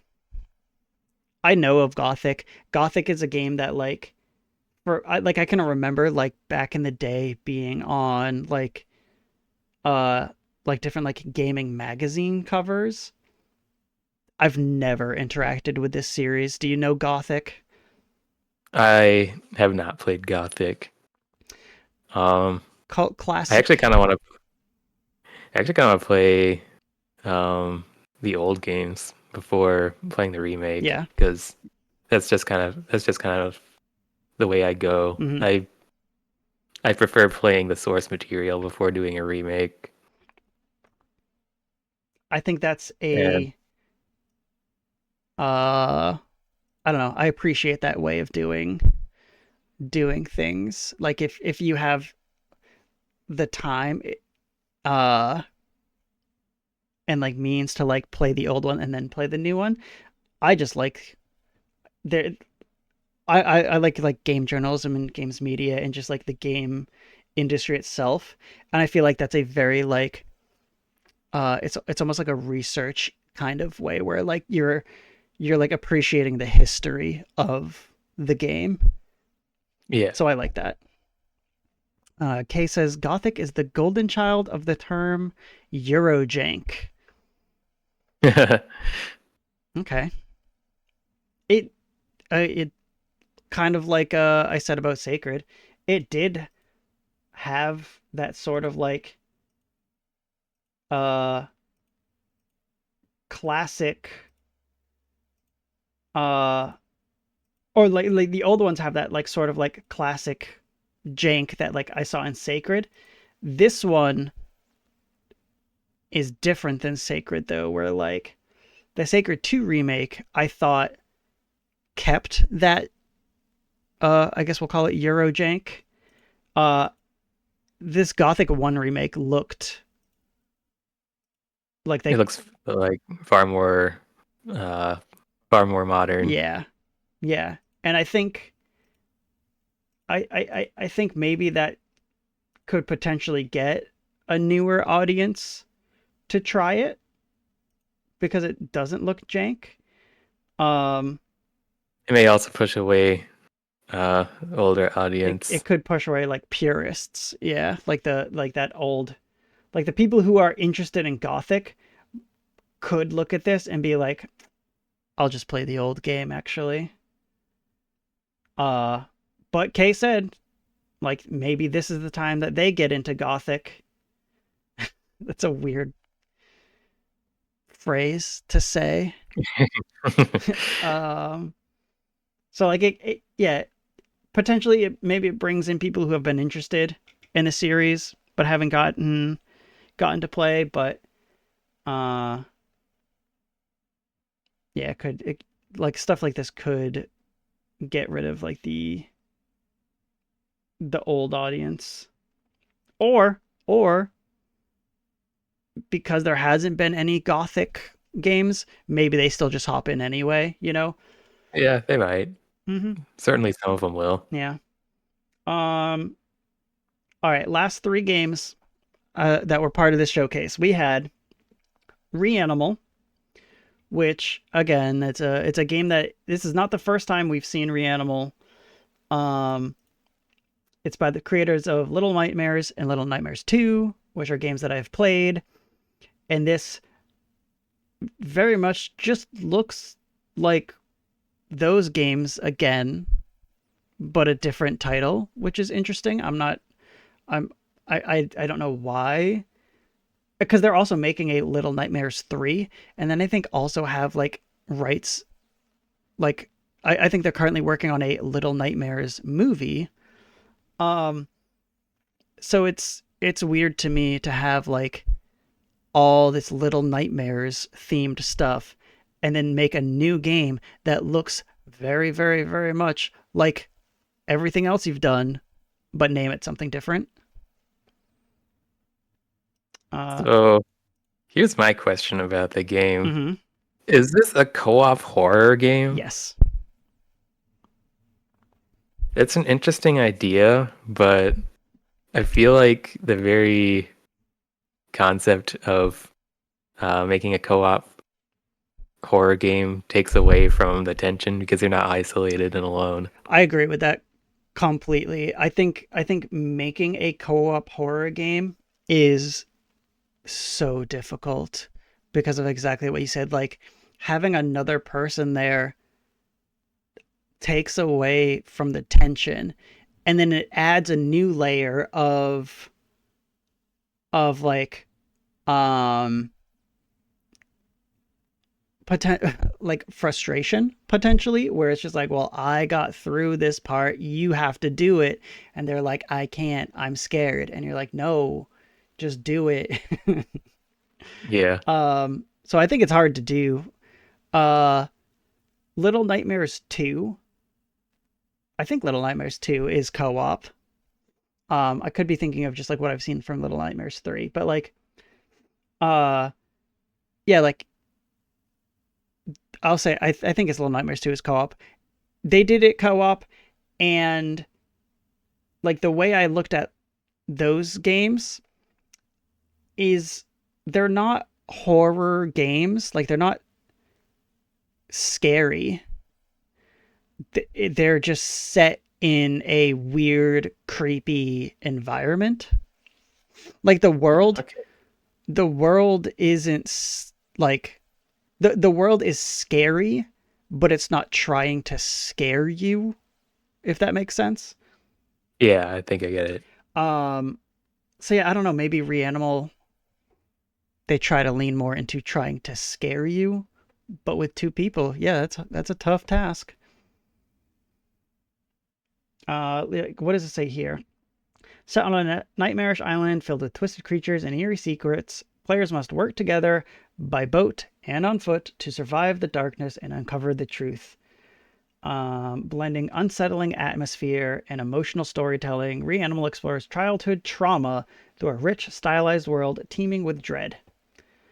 Um, I guess that's a good way to explain the Little Nightmares games too. It's just like the atmosphere is unsettling, maybe. Like the world around you is just like very, it just looks bad. It looks gross and evil, and like the characters are like unsettling looking. So yeah, all those reasons are exactly why this looks like Little Nightmares. But I don't know. We'll see. They're good games. Um, it's kind of like, actually, do you know the game Limbo? Yeah, I played that. These games are kind of like that. artistically different, but like the way they play reminds me of Limbo. I'll still never get over that spider. Yeah, no, nobody will. I agree. When I think of Limbo, I think of that spider. Um, but yeah, so yeah, Little Nightmares is very it's a Limbo like kind of. Um, what else we got? Ba ba ba. Fate Keeper. This is the one in K's notes mentions it as like an Elder Scrolls like. The Um, game reminded me of Might and Magic Dark Messiah, okay, okay. Cinematic. which is kind of similar, Yeah, it's a but good way. Wrong one. Kind of similar. Dark Messiah. I never played that. I had a cousin who loved that game, but I never played um any of those games. Horror game devs it's love a their pretty good game. spiders. Yeah. Didn't they make a couple of those, the Dark Messiah games? I thought they maybe did. Um, I only played the first one. Okay. I haven't played any of them, so that's more than me. Um, so I guess by you know, by that logic from what you said, this probably looks interesting to you, right? Yeah. Yeah. Um, I think what you're saying about the Dark Messiah stuff, uh, I'm seeing now with just like the way the characters look and like the design of like the buildings and the weapons and stuff looks a little bit more like that that Also, style. throwing people off of ledges is a very Dark Messiah thing to do. Okay, okay. I mean it looks pretty. I think it's weird, it's crazy that this is only like a team of like 11 people. Yeah. Uh my my first thought was like THQ, please give them more people to work on this game. This looks very good. If you give them more people, they can like maybe make a bigger game. But you know, the for 11 people, it's impressive, I think. Yeah, I agree. It could be more just like focused, maybe. Is like what happens with a smaller team. Uh, which could be fine. Maybe it doesn't like overstay its welcome or something. But this was what I thought of like in this showcase. I thought this was like the big game. They showed another game after this, kinda, but I thought this was like their big game of the show. It felt like something that would. It looked probably the nicest, and just like the type of game it was looked like it had like the largest appeal. It because it looked like an Elder Scrolls game, basically. Yeah. Yeah, No, it definitely looks good. yeah. Customize your build with a deep progression system, master unique weapons and armor, and forge your fate through a world where every encounter and every choice matters. So, yeah, it looks good. And then lastly, they showed, uh, or they talked about Darksiders 4 and just basically said that it's a thing that they're making. And the only information they give in their write up here is Darksiders 4, and the number of the riders shall ever be four. Dot dot dot. So absolutely nothing. They said absolutely nothing about this game. Um, I mean, I guess it's cool that they confirmed it exists. yeah. Have you played any of the Darksiders? No. I played one. I played a lot of one. I might have beat it. I don't remember. I played some two, and I didn't play three. Um, The thing that they, because four makes sense because it's the four horsemen, and every Darksiders so far, the character that you play as is a different horseman. And so the gameplay changes up slightly with each game because you're playing as a different character with different abilities and whatnot. Um, what I'll say about the first two at least is um, they're they're 3D Zelda games. Oh, Yeah, they're very much in the style, especially the first one, which is the one I can talk about most because I played the most of it. The formula is very much a 3D Zelda game. It's very much like an Ocarina of Time, like Twilight Princess. Like it's very much that kind of game. I like these It's games. it's pretty good. There was always something about it that like didn't quite feel like up to par with like a Zelda, which sure, that's hard to do. It's Zelda, right? Um, Right. but yeah, it's a very similar formula and it's pretty good. It has Mark Hamill as one of the voices. He's like he voices not a main character. He's an NPC. He's like the guy that you get. I don't know. He's like a shopkeeper essentially. He's a guy that like is with you throughout the story, but you're not playing as. Uh, and he just kind of sounds like the Joker. Like he's just kind of doing his Joker voice for this character, which like Kind of whatever, funny. which yeah, which is whatever. It's very recognizable. But yeah, I mean, they had some named talent in the voice cast because of that. Um, but yeah, the first game with what you play as War. Um, second game you play as what is it, Death? And the difference is like you're a little bit faster and more nimble in that game. Um, and then I forget who you play as in three, maybe Famine. I don't know, but from what I had seen, you use like whips instead of uh like an axe or a scythe. I think you use like some sort of whip, and it's more actiony, more like more actiony than Zelda y. I think from what I could tell. Kay says Darksiders 3 has a lot of Souls mechanics that you might appreciate. All right.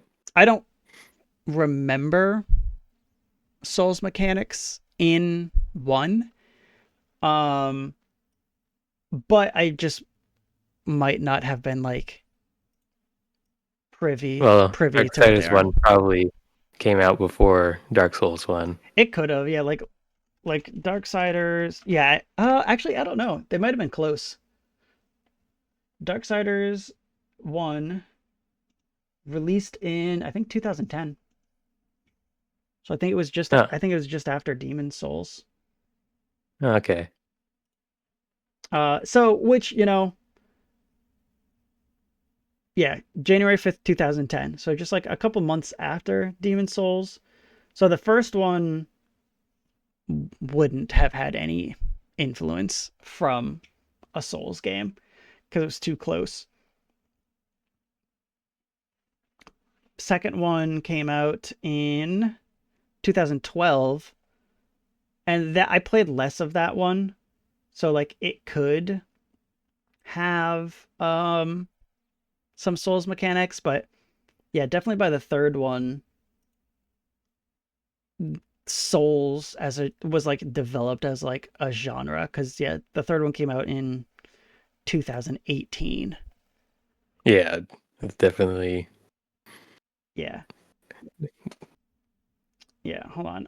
Oh yeah, it even says here in the Wikipedia, Darksiders 3 departs somewhat from the beat 'em up gameplay of the previous entries and incorporates more elements of from Metroidvanias and Souls likes. Metroidvania and Souls like. Yeah, Huh. it's a Metroidvania Souls like. Um, and you play as okay, you play as Fury in that one. You play as Fury in three. I don't remember. I don't. I don't remember hearing as much about three as I do the first two. Um, is this yeah? Is Famine the fourth? It's the fourth horseman. It's Yeah, Famine. War, Death, uh, yeah, Fury, and Famine. So I imagine Famine will be in the fourth game, but they also made it look like all four are in the fourth game. Famine's just gonna be Kirby and going to eat all the food. That's cool. That's cool. That's that. So the yeah, the first game I'll say was like Zelda like. Uh, from what I remember, the second one also kind of Zelda like. The third one, they bring in the Metroidvania like, and Souls like, and then the fourth one, it's a Kirby like. They're just hitting all like the Nintendo likes. Zelda, Metroid, Kirby. Yeah, so that was the showcase. It was fine. It was pretty good. Yeah, it was definitely solid. It definitely it's a I different. mean, I didn't have any expectations, and I guess it exceeded my expectations. I had lower expectations heading into this, just knowing what I do about like THQ Nordic and like their weird rocky history. So my expectations were low, and nothing in this to me screamed like AAA or anything like that. But it was better than I would have expected. So it was exciting. Um, Kay mentions in their notes that they say that 15 games that they're making are still unannounced. Um, Yeah, that part was wild to me. That's a that's lot a lot that of they're working on. exactly. That's so many games. And like looking through this showcase, they had, you know, mostly I'd say like smaller teamed games. Like I said, nothing is like a AAA like giant game. Um I mean, I think that's kind of better. Like, have a bunch of these smaller scale games, I but I think they I think it's more still have profitable. this good quality. Yeah. Yeah, Yeah. I just think you can yeah, you can still put out a good game with like a smaller team, spend less money, and then like if the core of it is good, you're gonna make money. So like yeah, no, you're right. I think that's a great way to do it. But who knows like 15 even with like smaller teams, 15 is a lot of games. Like yeah. Who knows when those will come out? yeah, exactly. that's that's the other part of it is like they could say like they have 28 games in development, 15 are still unannounced. 10 of those games could be like just like on like pen and paper. Like there might not be anything actually created for a lot of those games. Who knows? They could just be things where like teams have decided like this is the game we're going to make, and that's about as far. Who knows? That's like saying a kart racing platformer is what Domo says for Metroidvania Souls. Like, hey, what about a a kart Souls like twisted? There is actually kind of a kart racer platformer with Rayman Arena. Oh, wild! I don't know anything I about mean, Rayman they're Arena. not in carts. They You race on foot, but it is a racer and a platformer. Hmm. Hmm. Platform racing, Sonic R. Oh, it's Yeah, also Rayman Arena is a Sonic R like, is what Kay is saying. Sonic R is also that. Yeah. Um No, I'm thinking of like a no, I'm thinking of a Twisted Metal Souls like. Oh man. Yeah, it sounds terrible. Yeah. Yeah, all right. So that was that showcase. Pretty decent, pretty good. Like we said, not a whole lot of expectations. Um, I think this next thing that we're talking about is like very in line with like what we saw. Oh my god, I hit the wrong thing. What we saw from that last showcase. Where you're gonna talk about Sky Oblivion, Yes. which we talked about a little bit beforehand, and you told me it's. Did I spell that right? Sky Oblivion. Yeah, it's like it's a team of modders making Oblivion in the Skyrim engine. Yes. Tell us more. Okay, so this is a project that has been ongoing for um, a number of years. Um, I want to say it's been like at least 8 years. They've been working on this and they're really, really passionate about it. Um, 8 years is a long and time. You got to be passionate. yeah, um, they they're also this team is also pretty good at giving occasional updates. I gave you the link to the video of the most recent up. Yeah, there it is. Oh yeah, the video. Yeah, Uh, I got the video plan. I'm watching that. It's like their most recent updates. yeah. I think what's most impressive about this mod is the color palette is much closer to original Oblivion than the Oblivion remaster is. Like they absolutely nailed it with the bloom. Like this looks like Oblivion with sharper graphics, Yeah, which is really impressive considering that Skyrim as as a sequel is a much darker and browner game than Oblivion is. yeah, we said it. Um, I think actually it was on one of my streams where you were in here, and I think Kay was here too. Where like we saw like the leaks for like leaked images of the Sky of the Oblivion remake, and immediately we commented on like the color palette for it being different.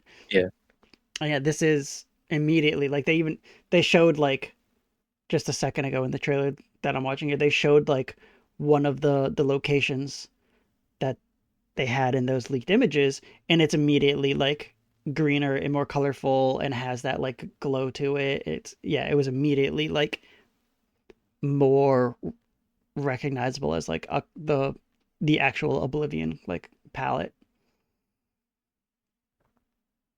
And we were talking pre-show, and like one of the things that you said about this that I thought was really cool and interesting is because it's in the Skyrim engine, the Skyrim mods that are already exist and have existed for years and years and years should be able to just like plug right into this. yes, absolutely. That's So cool.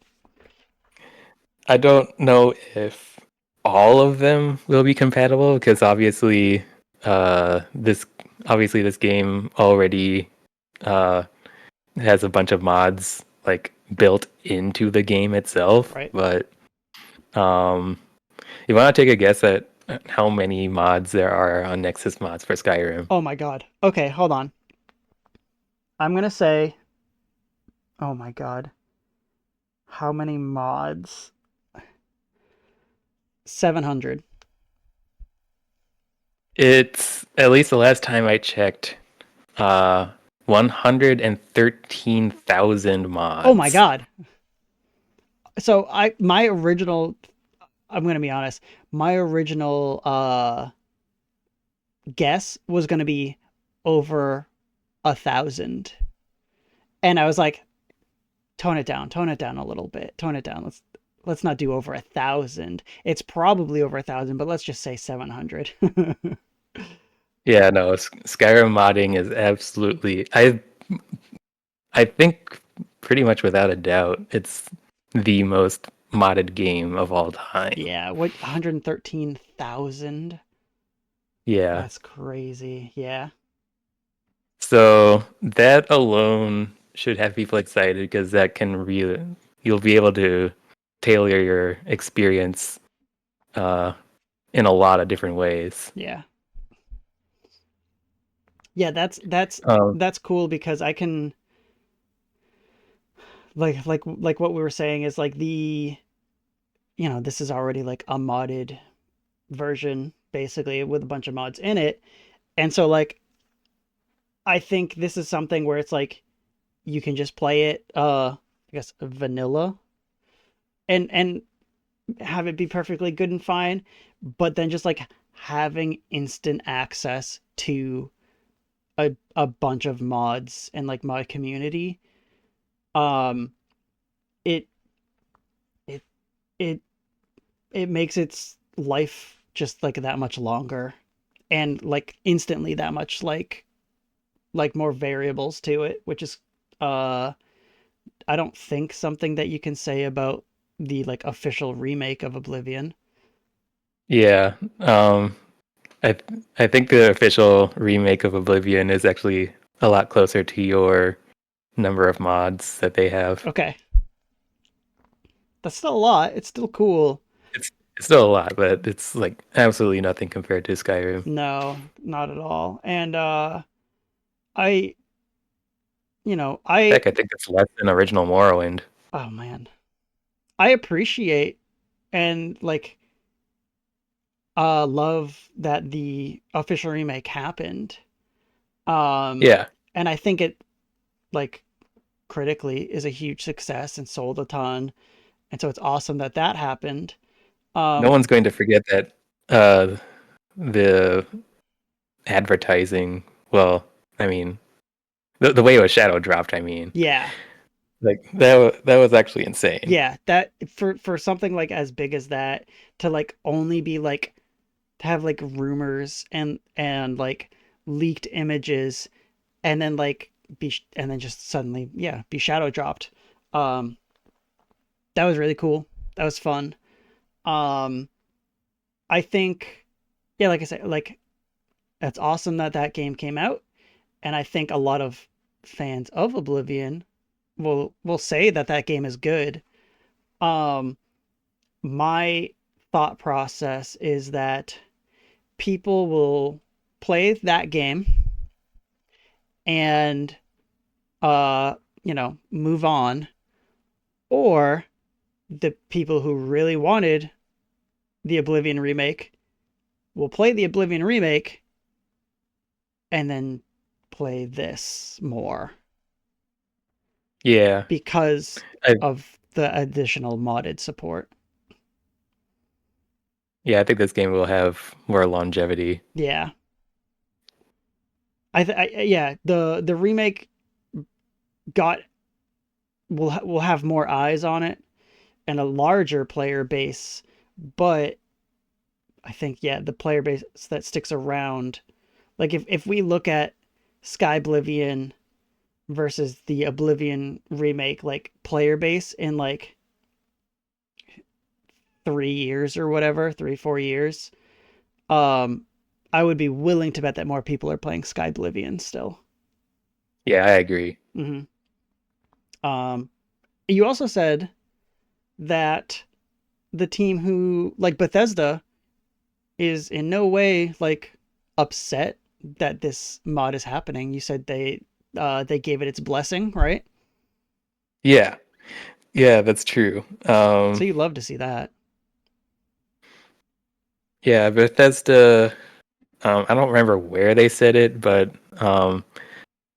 yeah, they essentially gave them their blessing, and likewise, the Sky Oblivion team has no animosity towards the official remake. They basically just said, um, well, we're going to live in a world where there are two different Oblivion remasters that you can choose from, and that's okay. Yeah, that's great.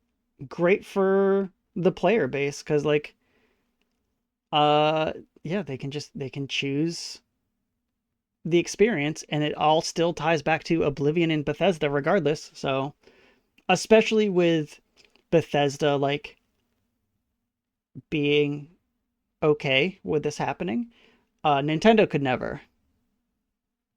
Yeah, Nin- that's true. Nintendo could never, and that's why it's the opposite where like the a lot of times the teams creating some sort of Nintendo like modded versions of games do hold animosity towards Nintendo and then Nintendo back at them. So uh Yeah. unfortunate. Love the way Bethesda's handling it though. So I have like basically just watched this video on silent a couple times just to look at the visuals and how it looks. Um have they talked about like when this or if this is ready, like can people play this now or when can people actually like try this and play it? It's not ready to be played now, but I did mention that um, it has a it has a category and a page on GOG.com. Mm-hmm. So um, supposedly that means that it will be available to play later this year. That yeah, As for when exactly, I don't know. that's another But thing that I forgot that you said that's like crazy and cool to me is like this having its own page on GOG is like really cool. This is like GOG is just an awesome website. no, it is. It's come up a few times recently. Every once in a while I poke into GOG because I've got like a decent amount of games on there. GOG GOG is like very friendly for Yeah, for like a a PC like web store. They're very friendly to its like audience and to, like to the player base, which is and like you know their big thing was like the DR it's DRM free and like uh yeah they're very it's amazing that they exist. If I can't remember because Kay is the one who like introduced me to GOG like forever ago. Um, is it ran? It has some sort of affiliation to Project CD Red, I think. Correct? Do you know? um, I don't know. I'm gonna look that up now. For whatever reason, like I think like yeah, I think like the Witcher team has like some big stake in GOG. I did Project CD Red, GOG. Yeah, it's owned by them. Yeah, Yep. Yeah, the people who make like The Witcher and Cyberpunk own GOG. I didn't know that, but that's cool. Mm-hmm. Mm-hmm. So I did want to mention some new aspects that are going to be in Sky Oblivion that Okay. were actually not in the original. Um, it was it was in that video. They're diversifying the planes of Oblivion. So the original like lava planes of Oblivion, those are called the burn. Mm-hmm. And then there's going to be, I forget the name of the other ones, but they're like um ones with like poison pools instead of lava. So um it's going to add more more diversity in the gameplay when you go into Oblivion Gates, which towards the middle of the game ends up being a lot of Oblivion Gates. So I think that's a good thing and something that will make this specific uh, remake of Oblivion stand out. Yeah, I think it's funny. I think a lot of times if with like certain changes, if I hear something like that with a remake, a lot of times I'm like weary of like making that type of change. But yeah, my instant reaction with this was like, oh, and maybe it's because I've played Oblivion in the past. I'm just like, oh, this is good. That's a good idea. Nice. And like you said, yeah, it being able to stand out from uh the official remake in that way is another positive that this creates for it. Hmm. Had have you seen any sort of like uh reaction by people to like that type of news? Like has that been a positive thing? Have you seen? Um, everyone, I think I mainly asked like people who play Skyrim mods about it, Mm, and they all have extremely positive feelings toward Skyblivion, like almost universally. cool. Good. So I expect the channels that are already playing modded Skyrim are going to check out this game. Nice. Yeah, that's already yeah, perfect. Heck, maybe I'll do a little bit of modded Skyrim later in the year before Skyblivion comes out. A little precursor to Skyblivion. Some Skyrim mods. My sister-in-law for like a little bit of time got big into Skyrim for I don't know why. I don't know how it happened. But it was right around the time Avowed was coming out. It was like just before Avowed, and all of a sudden she was just like really big into Skyrim. Hmm. Never played it before. I don't know how far she got, but um, yeah, I don't know something about that game and its system and like those like older Elder Scrolls games just like continues to attract new people. They're just classic Yeah, games. timeless. Um, and actually, not this next topic, but we do have another topic where maybe we can discuss that a little bit. How you know Skyrim and Elder Scrolls and those games are classics. But Yeah. before that, um, a little bit of news on Nintendo's side. Sad news, crazy news. Um, Nintendo announced increases in price to the Switch, the original Switch, not the Switch 2. Um, I have a list here. Uh, they basically say Switch consoles and some accessories are gonna increase in price, and Nintendo Switch 2 hardware is like immune for now, but things could change, and the Switch 2 could the price could change. Um, and like based on just this happening and just like the whole thing with the tariffs and whatnot, it's unfortunate, but I feel like the Switch 2 is gonna end up getting more expensive. Yeah. Good Uh, thing I already have one. exactly how I feel. I'm just like, well, I'm glad I already have it, so I don't have to deal with this. Um, but yeah, so let me go through quickly uh this price increase here. So let me make it bigger actually. Boop, boop, boop. I don't know. That might be big enough. So in the United States, um, the Switch OLED got a $50 price increase from 350 to 400. The Oof. standard Yeah, the standard Switch went from 300 to 340, and a Switch Lite went from 200 to 230. Um, I think that this is crazy that it's like a 9-year old system or something like that is getting its price increased.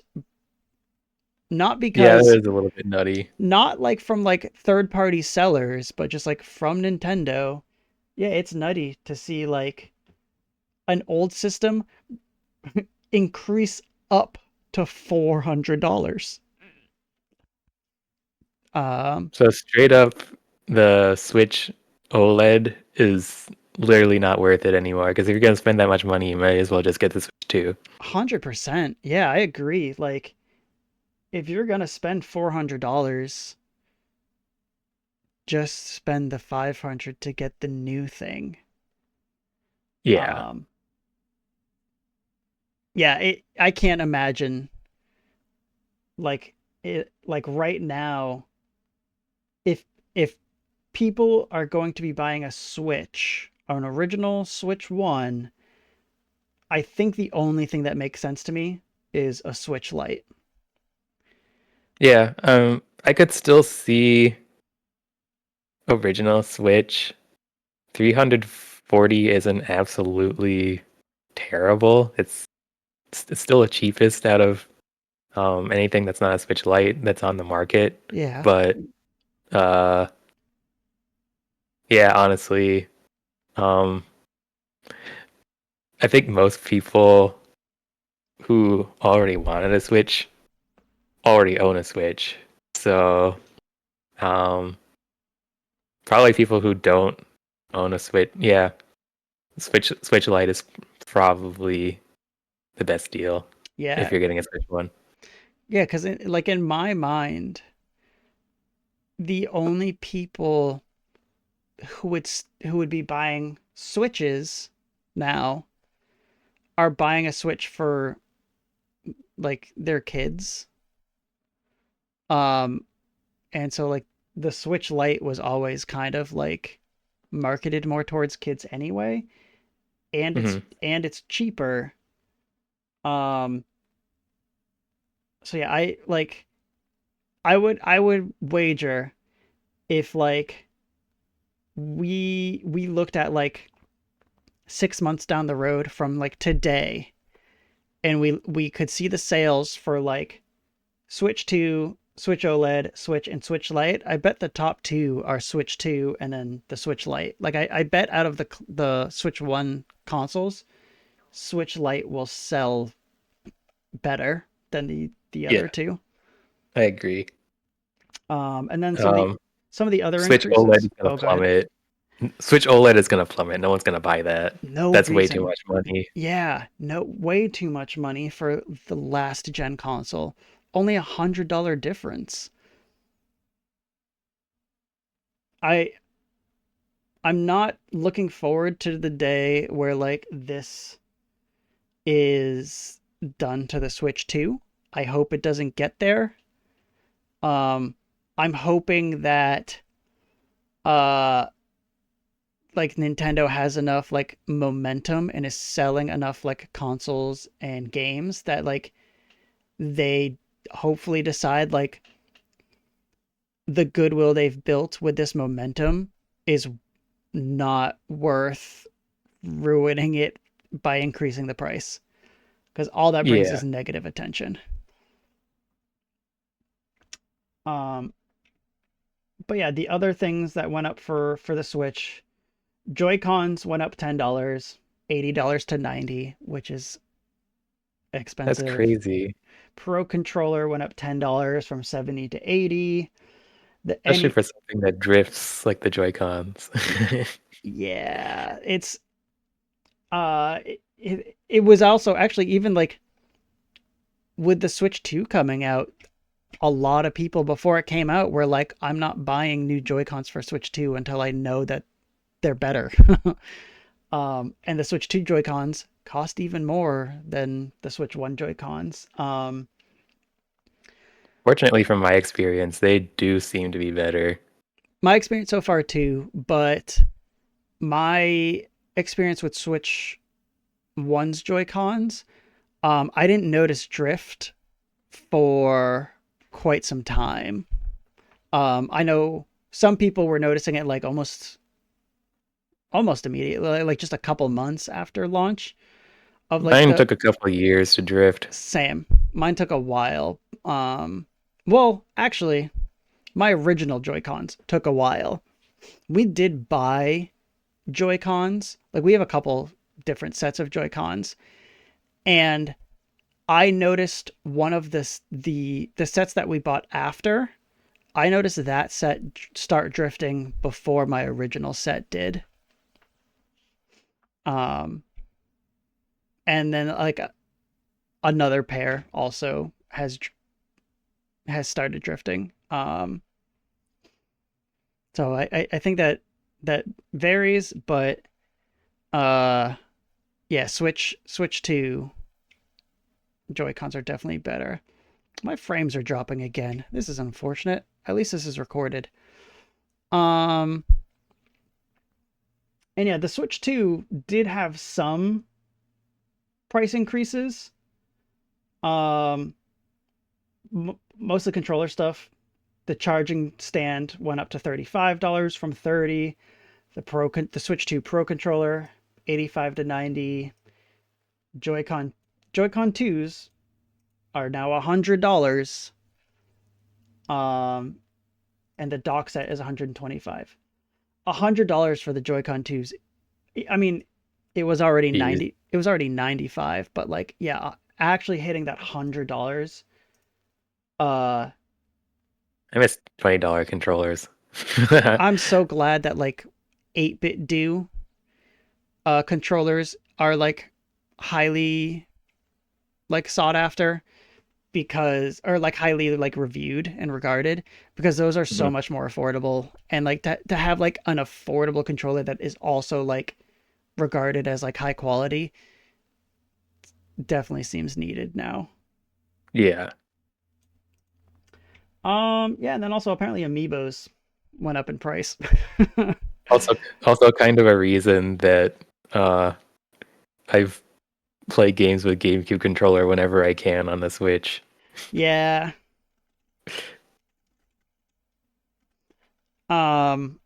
I've played I mean I haven't played GameCube for a while because I don't know where my GameCube like adapter went. It just like disappeared. But I was playing if I felt comfortable playing on a Joy-Con controller, I mean a GameCube controller, I would just use the GameCube controller. And then like if there were games that just like felt like it needed like the extra buttons or whatever from like a pro controller. I have a pro controller that doesn't drift or anything, so that works for me. But I yeah, for a lot of games I was just using my old GameCube controllers. GameCube controller is still best Nintendo controller in my opinion. It's a very I think so. Yeah, I mean I don't have the the new Switch 2 Pro controller, which I've heard is like really good. Um, Yeah, it's probably pretty good. but I mean I like my Switch Pro controller. Um, yeah, I don't know. GameCube controller is just I don't know, just fits in my hands so nicely. It just feels good, and it always has. Yep. Um, sorry, go ahead. Oh no, I was just agreeing. Yeah, Just agreeing with you. it's just a good controller. So yeah, that's about it for for this. This is sad. It stinks.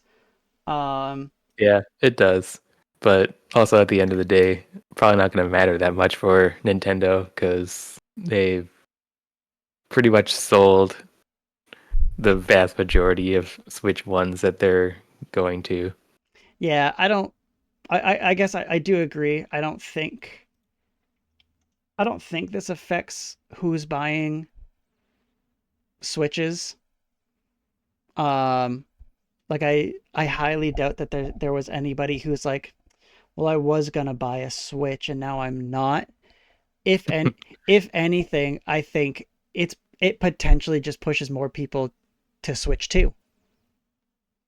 Because Yeah. I could see like I'm downloading the UMA update in the background. No, I don't know what's going on. Um, I think it could just potentially have anyone who was like, oh well, I was gonna buy my kids the Switch OLED for Christmas. Well, I'll just buy the Switch 2 now. Yeah. So I could see that happening. yeah. And then our last topic is, and I didn't exactly know how to word this, but it's categorizing retro games. And this was your topic idea, and it's basically uh retro games have have gotten a game that's considered retro is like vastly different from game to game now. Um, like I think you were saying, did you say like Demon Souls is considered retro now, right? Yeah. Demon Souls, you can't put Demon Souls and say this is a retro game and put it next to Super Mario Brothers and say these are both retro games and have, you know, them Yeah, they're like absolutely not the same. yeah, they're just Yeah. different things. So I'll let you kind of talk and take this away to start, but like what do we do about this?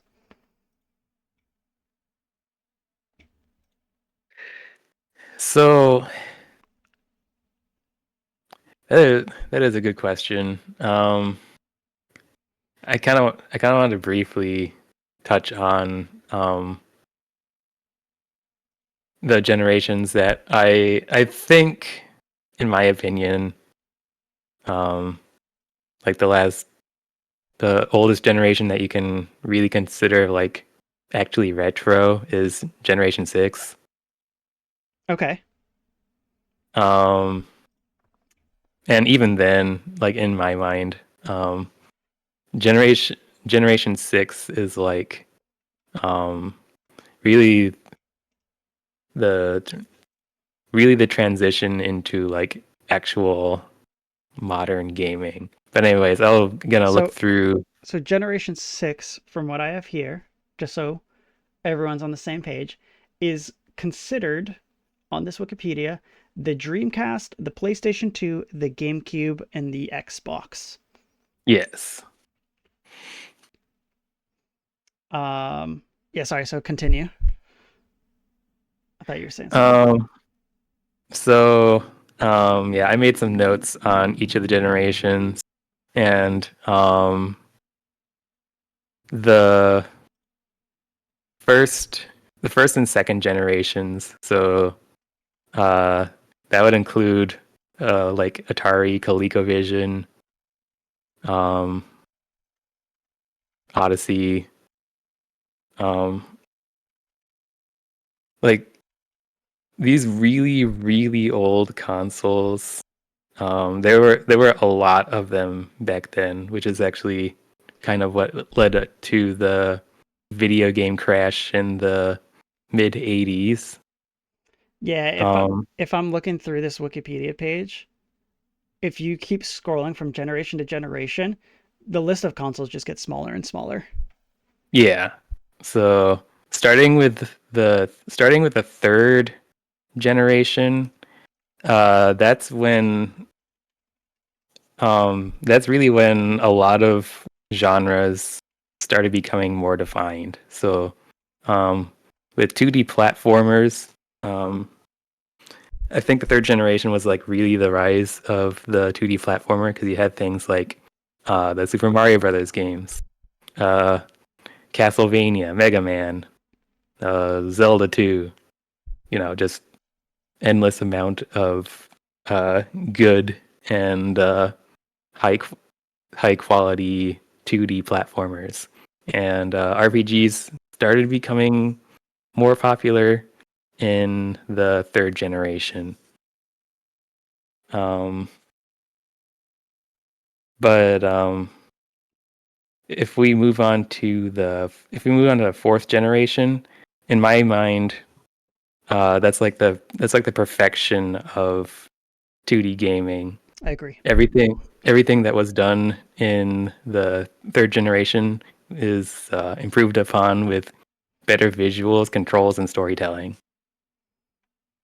Yeah, I think the way I view it, yeah, is similar. Where it's like the third generation was like the was like the first generation where like things started to like really come together in like the 2D gaming scene, just with like its mechanics and its visual presentations.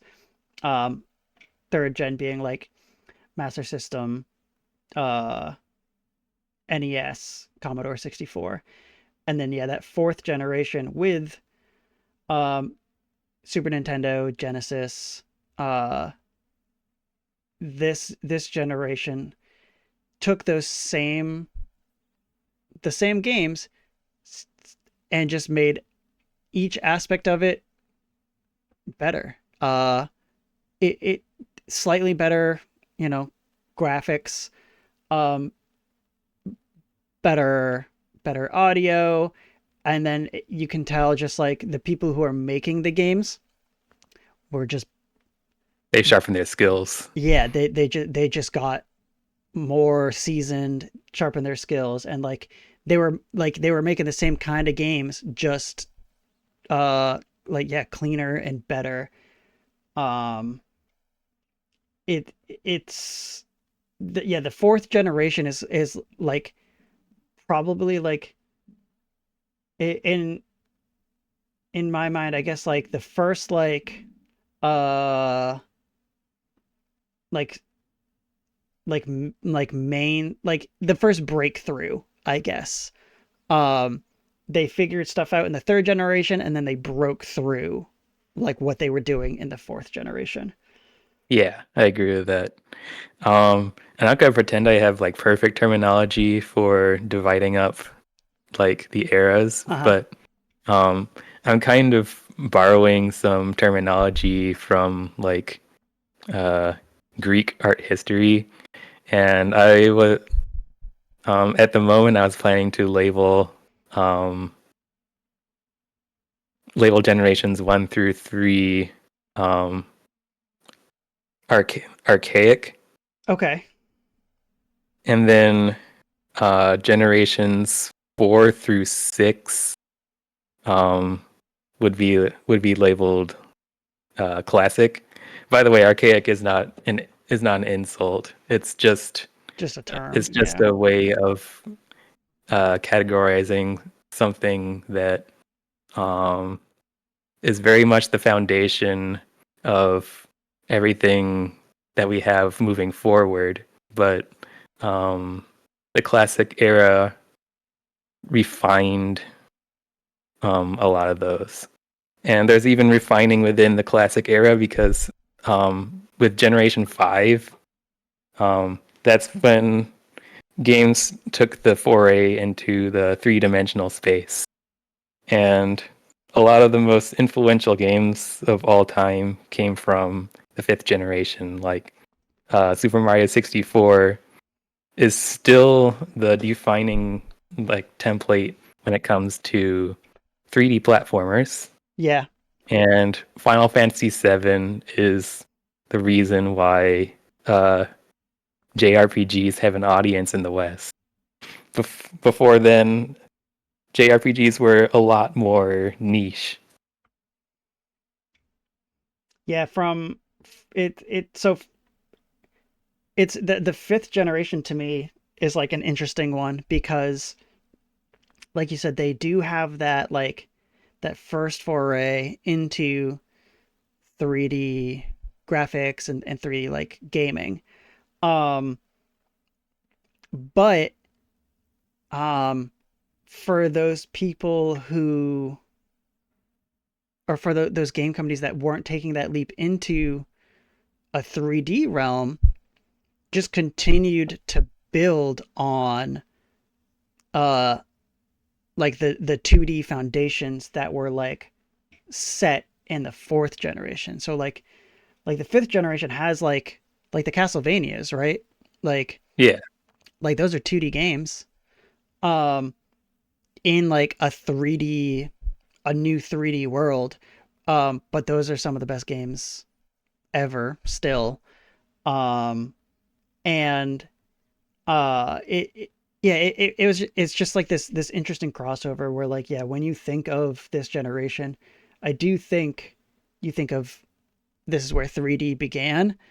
Um but it was still where like I guess where those like uh A lot of stuff was still like experimental. yeah, it like it there's been a sort of like uptick in games that try to emulate that like that visual style of like the PlayStation of like a PlayStation game, a PS1 polygonal game, like Yeah, and an old that Nintendo style works 64. really well for horror games. Yeah. Oh yeah. Um. What is it? There's the game Crows County or Crows Country Crows County. I think it's Crows County, which is like a horror game. Um. That looks very much in like that PlayStation style. Which is pretty cool. A pretty cool game. Yeah. Um. But yeah, this that I that generation just is a tough one to me on like where to slide it because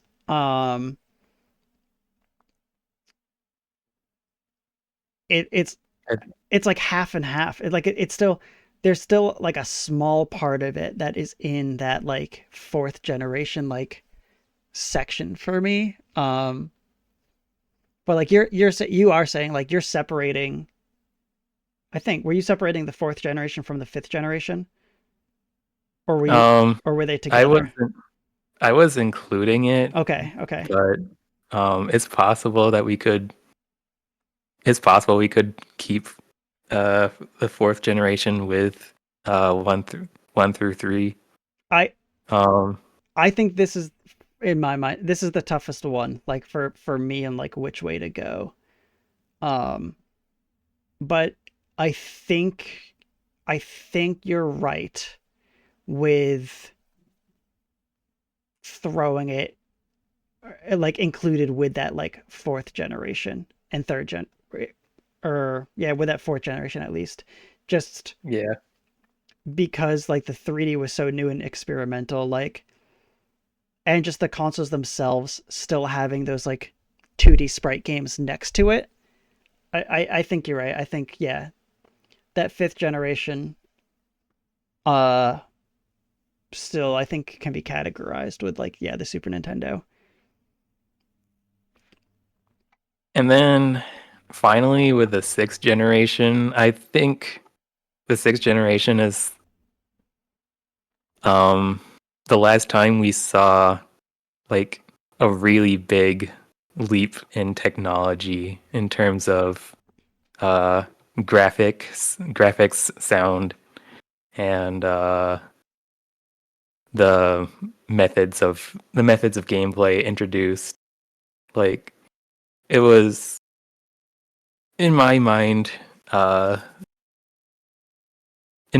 the perfection of 3D gaming, and um, a lot of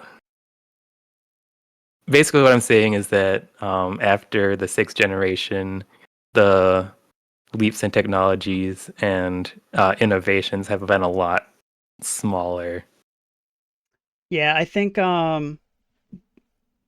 yeah, first of all, yeah, the sixth generation with like where you're saying like that's where like the 3D gaming like sort of like started to become like perfected. Um that sixth generation is very like similar to that fourth generation where like 2D gaming came into its own in the fourth generation, whereas like 3D gaming, like really, like like what we see as 3D gaming now started in that sixth generation.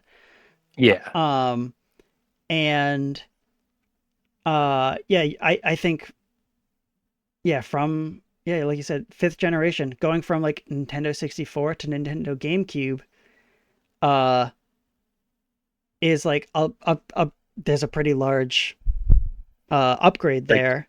comparing Mario 64 to Luigi's Mansion is like night and day in Yeah, terms of graphics. absolutely. And then yeah, every generation after that, the like yeah, the that graphical fidelity between generation jump to generation jump just gets smaller and smaller.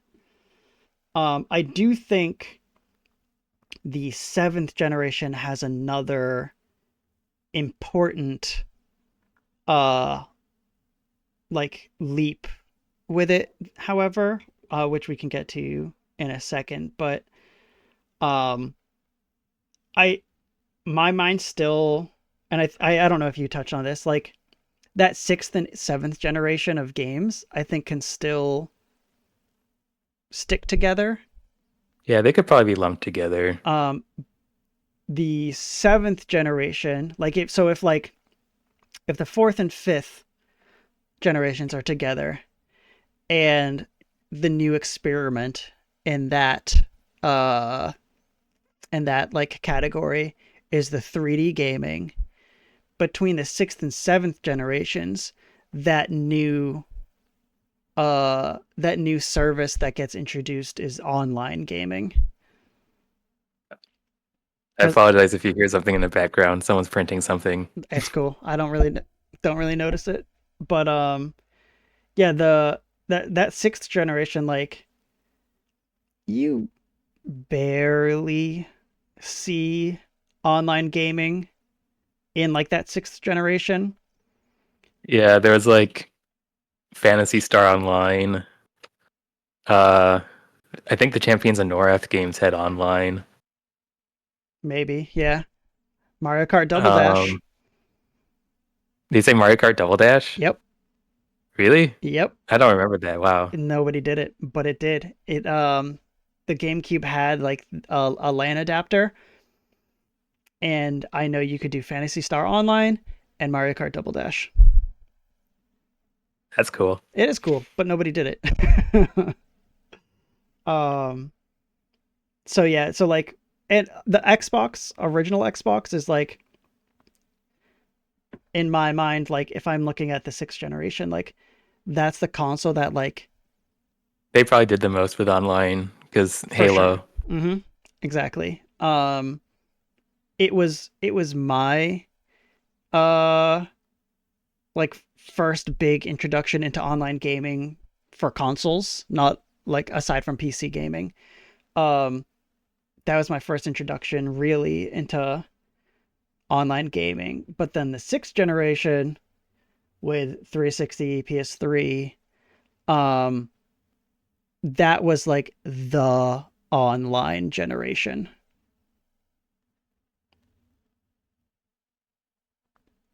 And hold on, I want to get your I need to write these down. Hold on.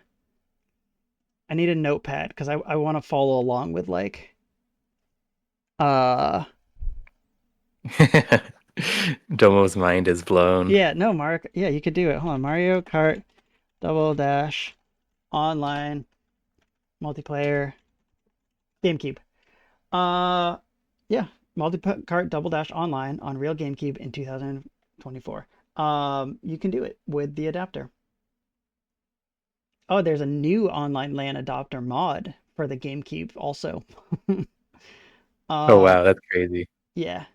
Yep. Yep. Hold on. Okay, But yeah, I so guess hold I on. guess Generation 7. Oh, The first generation, the archaic, that was yeah. 1 through 3. Yes. That was 1 through 3, and then the next one, retro. Is that what it was, or classic?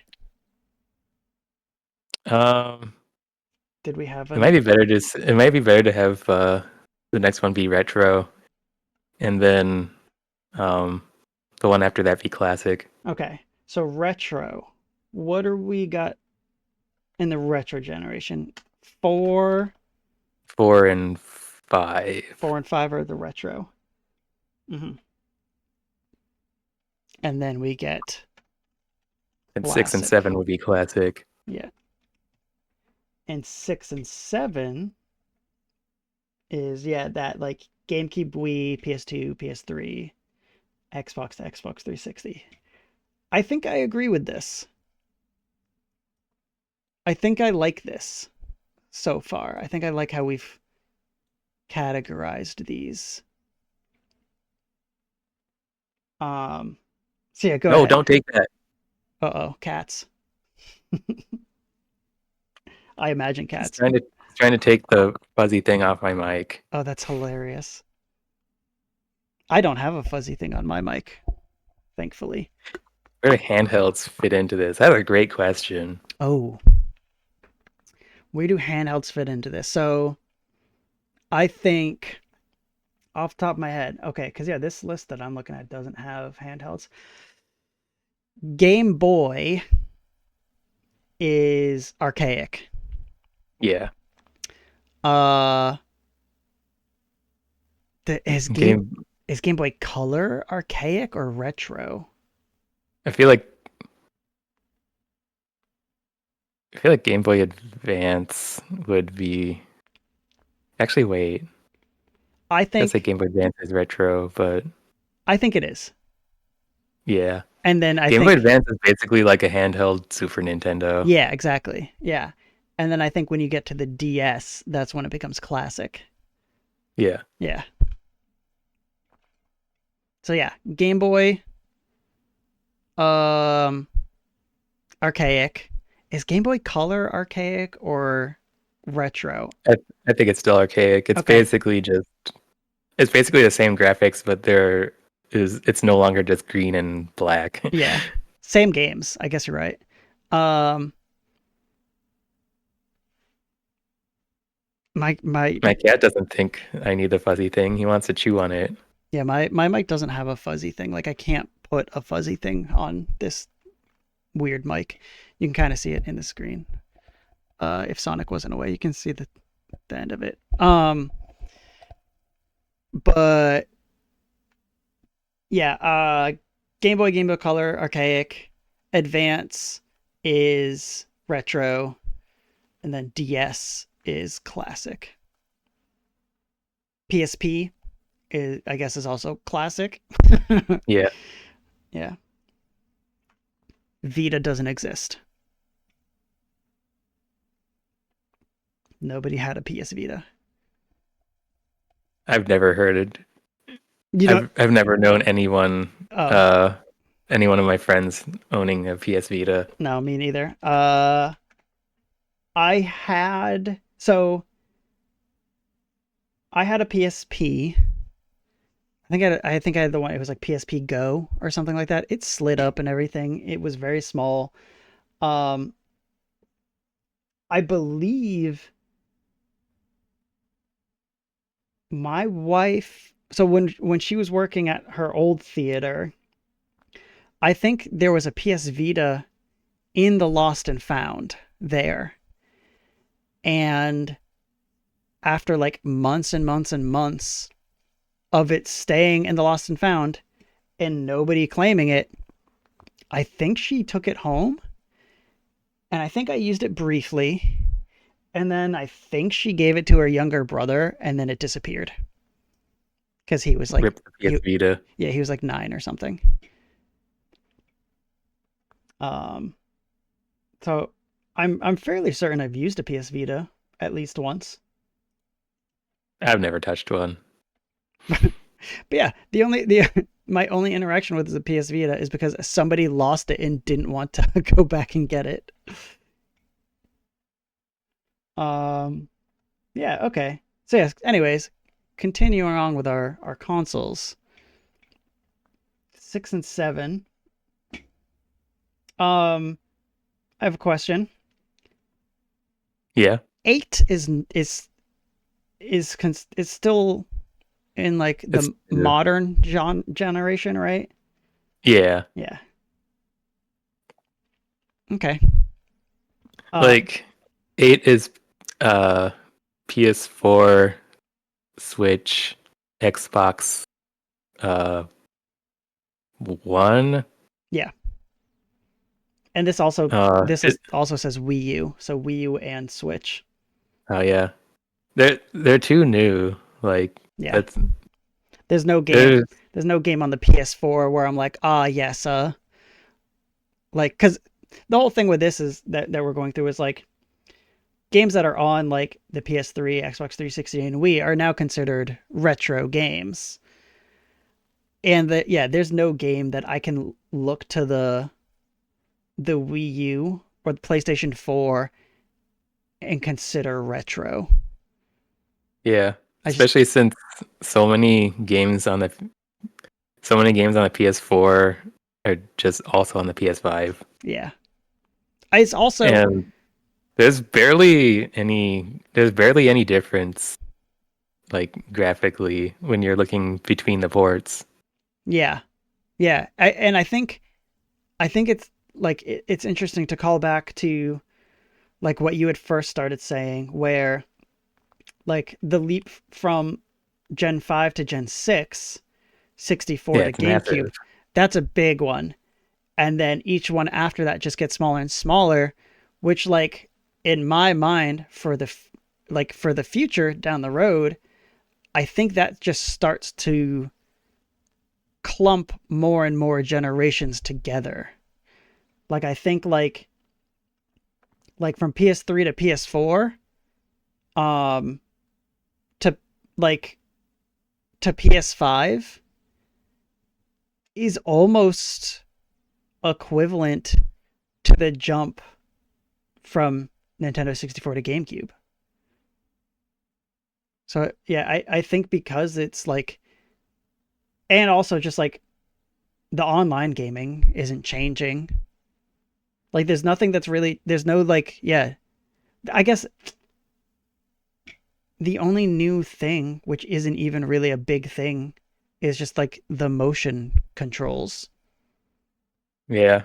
Like the Wii, that was the Wii's whole thing and like other consoles in the next generation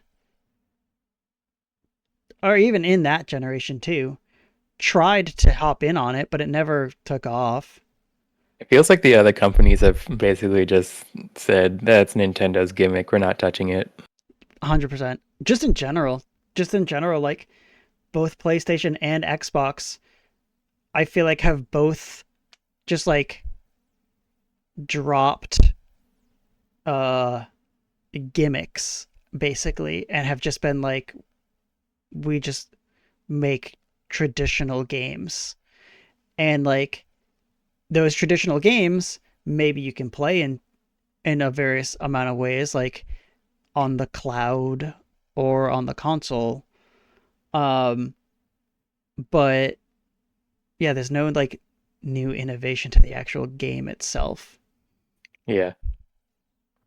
So yeah, that's pretty good, I think. Did you have more? Um, I don't think so. That basically covered all my thoughts for this. Yeah, yeah. So just to recap, we've got generations 1 through 3, which consider things like, oh my god, the first generation. There's so many Yeah, games. first generation's crazy. We'll say the like so the Magnavox Odyssey. Um, oh my god, it's so big. Magnavox Odyssey. Pong. It's just its own thing. Um, what else was in here? A bunch of just Magnavox Odyssey stuff. And then in the second generation is like more like the ColecoVision and the Atari 5200, and then the third generation where that stuff kind of peaked in the NES And and like the the Master Commodore System. and the Master System. That is the archaic. Uh, those games are archaic, and then the games from the Super Nintendo, the Sega Genesis, Nintendo 64, PlayStation, and like those generations are retro games. And then PlayStation 2, GameCube, Xbox 360, PS3, Wii, those are classic. And then we're Yeah, I think that's where we ended up. yeah, that's that. And I think I like those I like that terminology. Um I I wouldn't have been able to think of something like pre retro other than probably what I just said, pre retro, and that sounds bad. Like I don't want to call things retro and pre retro. So yeah, I think archaic is a good name for the category. Ancient, I don't know. Back in the ancient days of gaming with the NES. Yeah, okay. So that's that. Um, and this is good timing because it's now 3, which means you can do the game duel with me, Hooray. and then I'll go to work. Um, but we're gonna do that in the post show. This is gonna be the end of the recorded thing. Sonic Tim's yeah or nay says Domo. Um, neither. I think you said it. I saw you say it before. The Sonic Tims are like 10 years too late of being cool. Um, so it's fine. Yeah. Anyway, that's the end of the show. Um, I said it at the top of the show. Follow Dinnermancer on Twitch.